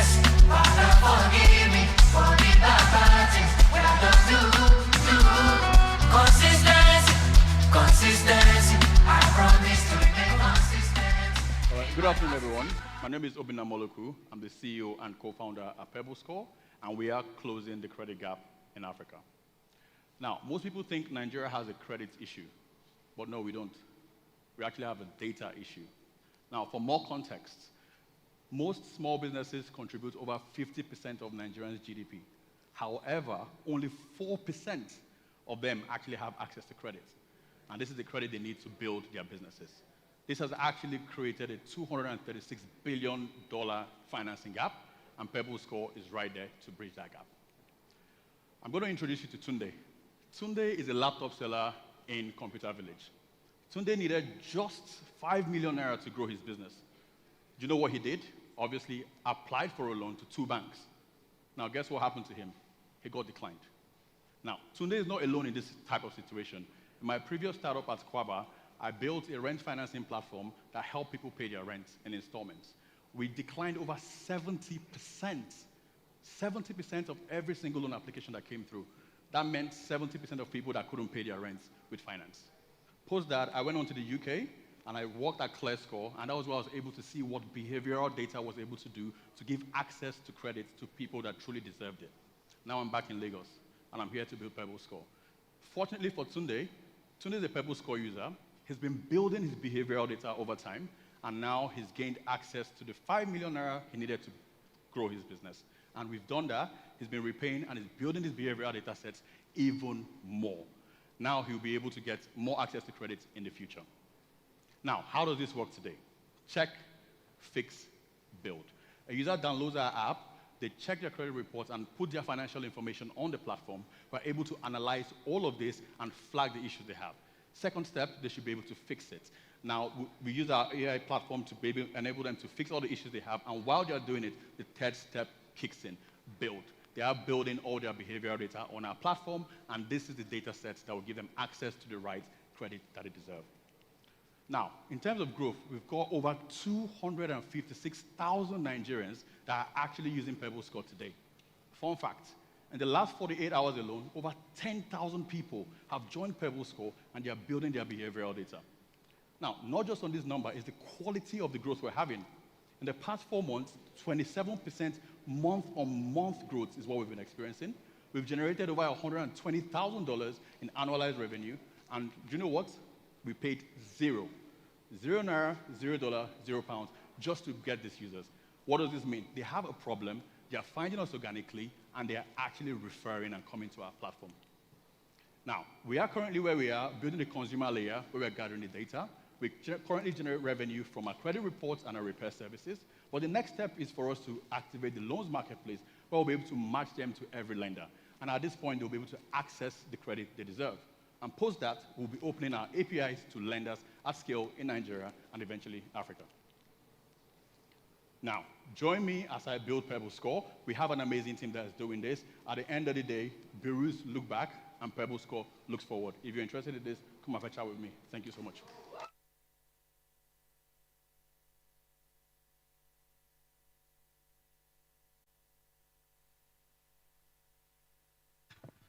Wow, wow. Did you notice something with this final set of founders? They all wore blue. Did you people plan it? Please, a round of applause for all the founders who have presented in this final stage, and just to once again reiterate the importance of being able to connect with these founders. We have the platforms outside where you can have a one-on-one conversation with them. So when we're done, please do not be in a hurry. Step outside, have this conversation with them. Or alternatively, you can just scan this QR code, and then you get access to Coach, where you have information about the founders. You can then schedule meetings with them as well. Has this been an incredible time? Can we please give a round of applause for ourselves? Thank you. And I'm hoping that beyond today, we start to think more long-term about what innovation and building institutions would look like in the next 50 to 100 years, and what we want to see, what we hope to achieve, and that we're thinking about the value that we have to offer as well as solutions that we're looking to provide. I will now welcome back on stage the country rep in Nigeria for the Hague Institute for the Innovation of Law. Please welcome with me Dr. Ijoma Wanfo as she gives us one of our final addresses. She'll be closing us out, but we're not leaving. So please give her a round of applause as she makes her way to the stage. Don't worry, I won't ask you to dance this time. You already danced earlier. Thank you very much. I just want to use this opportunity to share with you what the experience has been for Hill to be part of Accelerate Africa and this particular cohort. And I know some people are wondering, what does justice have to do? I spoke a bit about that. I just want to take a little bit of time to actually explain why we're involved, and we hope to stay involved. Justice is, like I said earlier, justice is actually a commodity. It's not the legal sector. So oftentimes you hear people ask, can there be justice without peace? Can there be peace without justice? And when you think about justice, some of you here automatically think about courts and all of that. Well, Hill is here to change all of that. We start with data. So we carry out research. We ask everyday Nigerians what your justice journey is like. Let me shock you a bit. A man in Kaduna, a Christian, opted to go to Sharia court to settle a matter because it expedites his ability to get justice. Only about 14.9% of Nigerians actually end up in court. Yet, 189 million Nigerians don't have access to justice. So what does that mean? There's a gap there. Whether you're talking about SMEs, which is what brought us here, or you're talking about individuals, whether it's gender-based violence, or you're talking about money disputes, or you are even talking about land disputes, there's a huge gap. And so that's what Hill does. In Hill doing that, we've been working with people because we say we do people-centered justice. But we started getting from Tunisia through to the Sahel. People believe that there has to be some gap to be filled when it comes to justice amongst SMEs. If businesses are stronger and they can resolve their justice conflicts, whether it's compliance, registration, or even credit worthiness, as you have seen some of the some of the founders have shared with you, it would improve the livelihood of Africans, and in the long run, reduce some of the areas of injustice that we experience. It has been a wonderful experience for Hill to be part of this, but more importantly, I wanted to widen your horizon and your scope of what justice means. Justice is a commodity like health, like education, even the air you breathe. If you look at the landscape of insecurity in Nigeria, all of it, not some of it, all of it is seeded groundly in injustice. So Hill is here to fill our fulfillment with SDG 16.3, where we must increase access to justice. And we want to take this opportunity on behalf of my team at The Hague, because we're actually a Dutch company.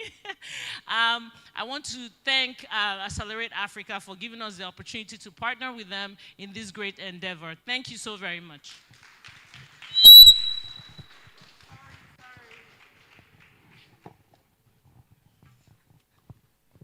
Thank you. Justice, justice, justice. We have so much work to do. And now to officially close things for us, I'd like to welcome back to the stage. If you think that Accelerate Africa has done a great job, first of all, give Accelerate Africa a round of applause. And now I would love to welcome our managing partner back on stage. So once again, with a loud applause, welcome Chinyere Inya. I like the shout. You can add more of that. Thank you. Thank you to Olive. Let's give her a round of applause for being an amazing MC today. So again, we're really just wrapping up. We hope that you get an opportunity to spend a little bit of time actually asking the founders questions that might have come up as you were listening to the pitches. But I really just want to use the moment to say thank you. Thank you for being here today. Thank you for your commitment to innovation in any way that you're doing that, either as an ecosystem supporter, as an investor, or as a founder yourself. This kind of thing, 3 months, right? We don't do this alone. There are way too many people to thank, so many partners that we've been working with over the last few months, Hill being one of them, the coaches, anybody who poured any amount of wisdom, insight into these founders. This is how ecosystems get built. It's people coming together, contributing what they have, and helping propel us forward. There are a few people in particular. Tolu, my chief of staff at Accelerate Africa, who's been running around doing a bunch of things.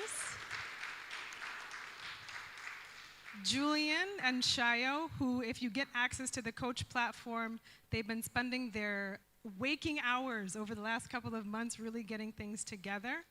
Yes?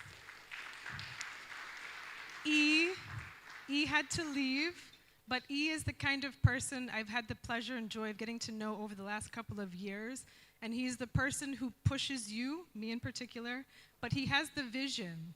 And sometimes needing and having those people around you that can see a picture much bigger for yourself is really, really critical. So just a huge thank you for E, for all that he does for the ecosystem as well. A huge thank you to the founders, the founders, the founders, the founders, the founders.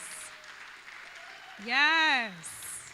Guys, I don't know if you know this, but 2% of the global population create a startup.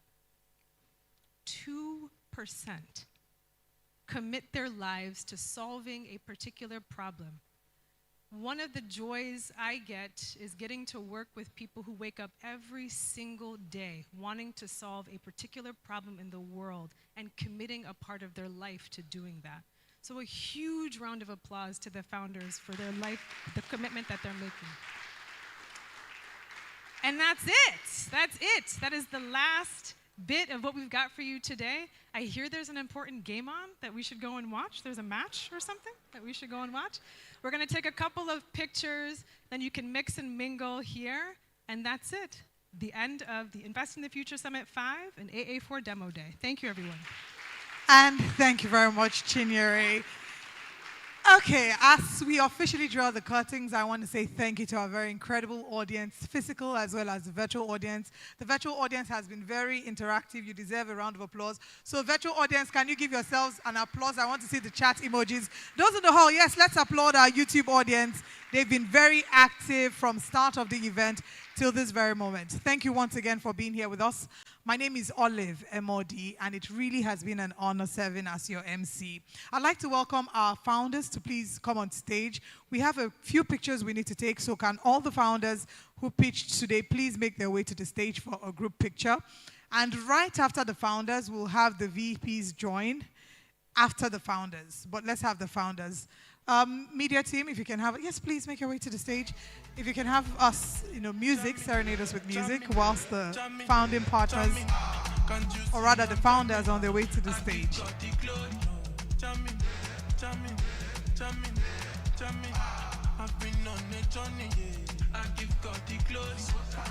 All 13 of you, please make your way to the stage. Thank you.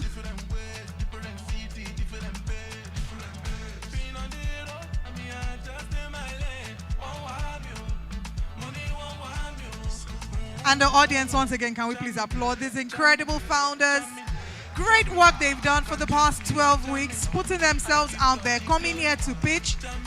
Please, when they're done here, they'll be at their booths outside. We want to encourage you, walk up to their booths, have conversations with them, connect with them, and then you can also do that virtually as well. All right, so founders, are you ready to look at the camera and say cheese? It's like my brother is already connecting business over there. I can see him with his phone.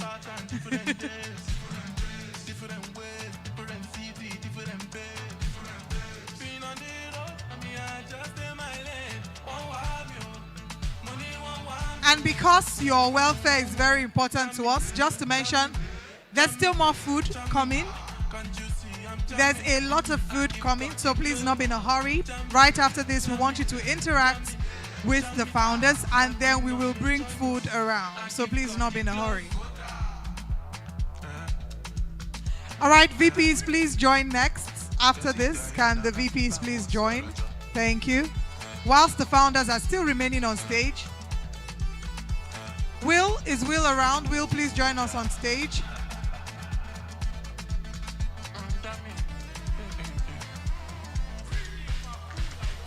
All right. round of applause for our VPs here.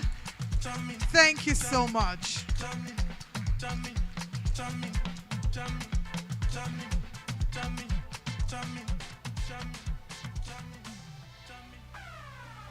I'm sure our VPs feel so proud. 12 weeks work, all not in vain. Thank you very much. And finally, I'd like to welcome all the speakers today to please join them. No, please still remain on stage. All the speakers, moderators, if you climbed this stage to speak at some point today, please join them on stage for a group picture.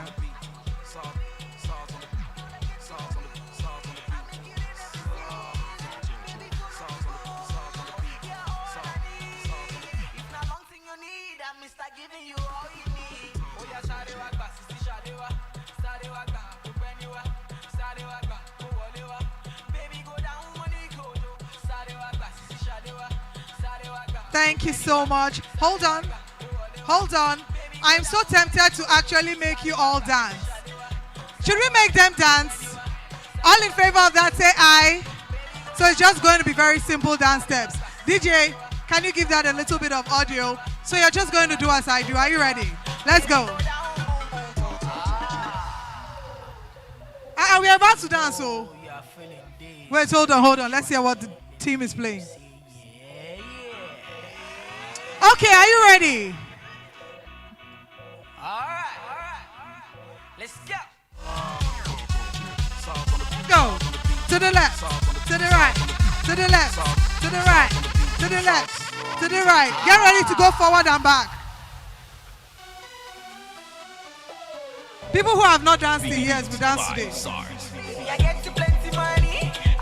Okay, so now the next step, very simple. Just like this. This is what the Gen Zs do, don't worry. Now you lean back with your shoulder.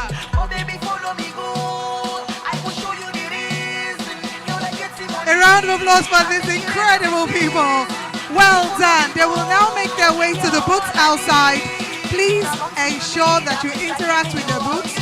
Remember to scan the QR code so you can interact with the coach app. And this is where we draw the curtain for the official presentation.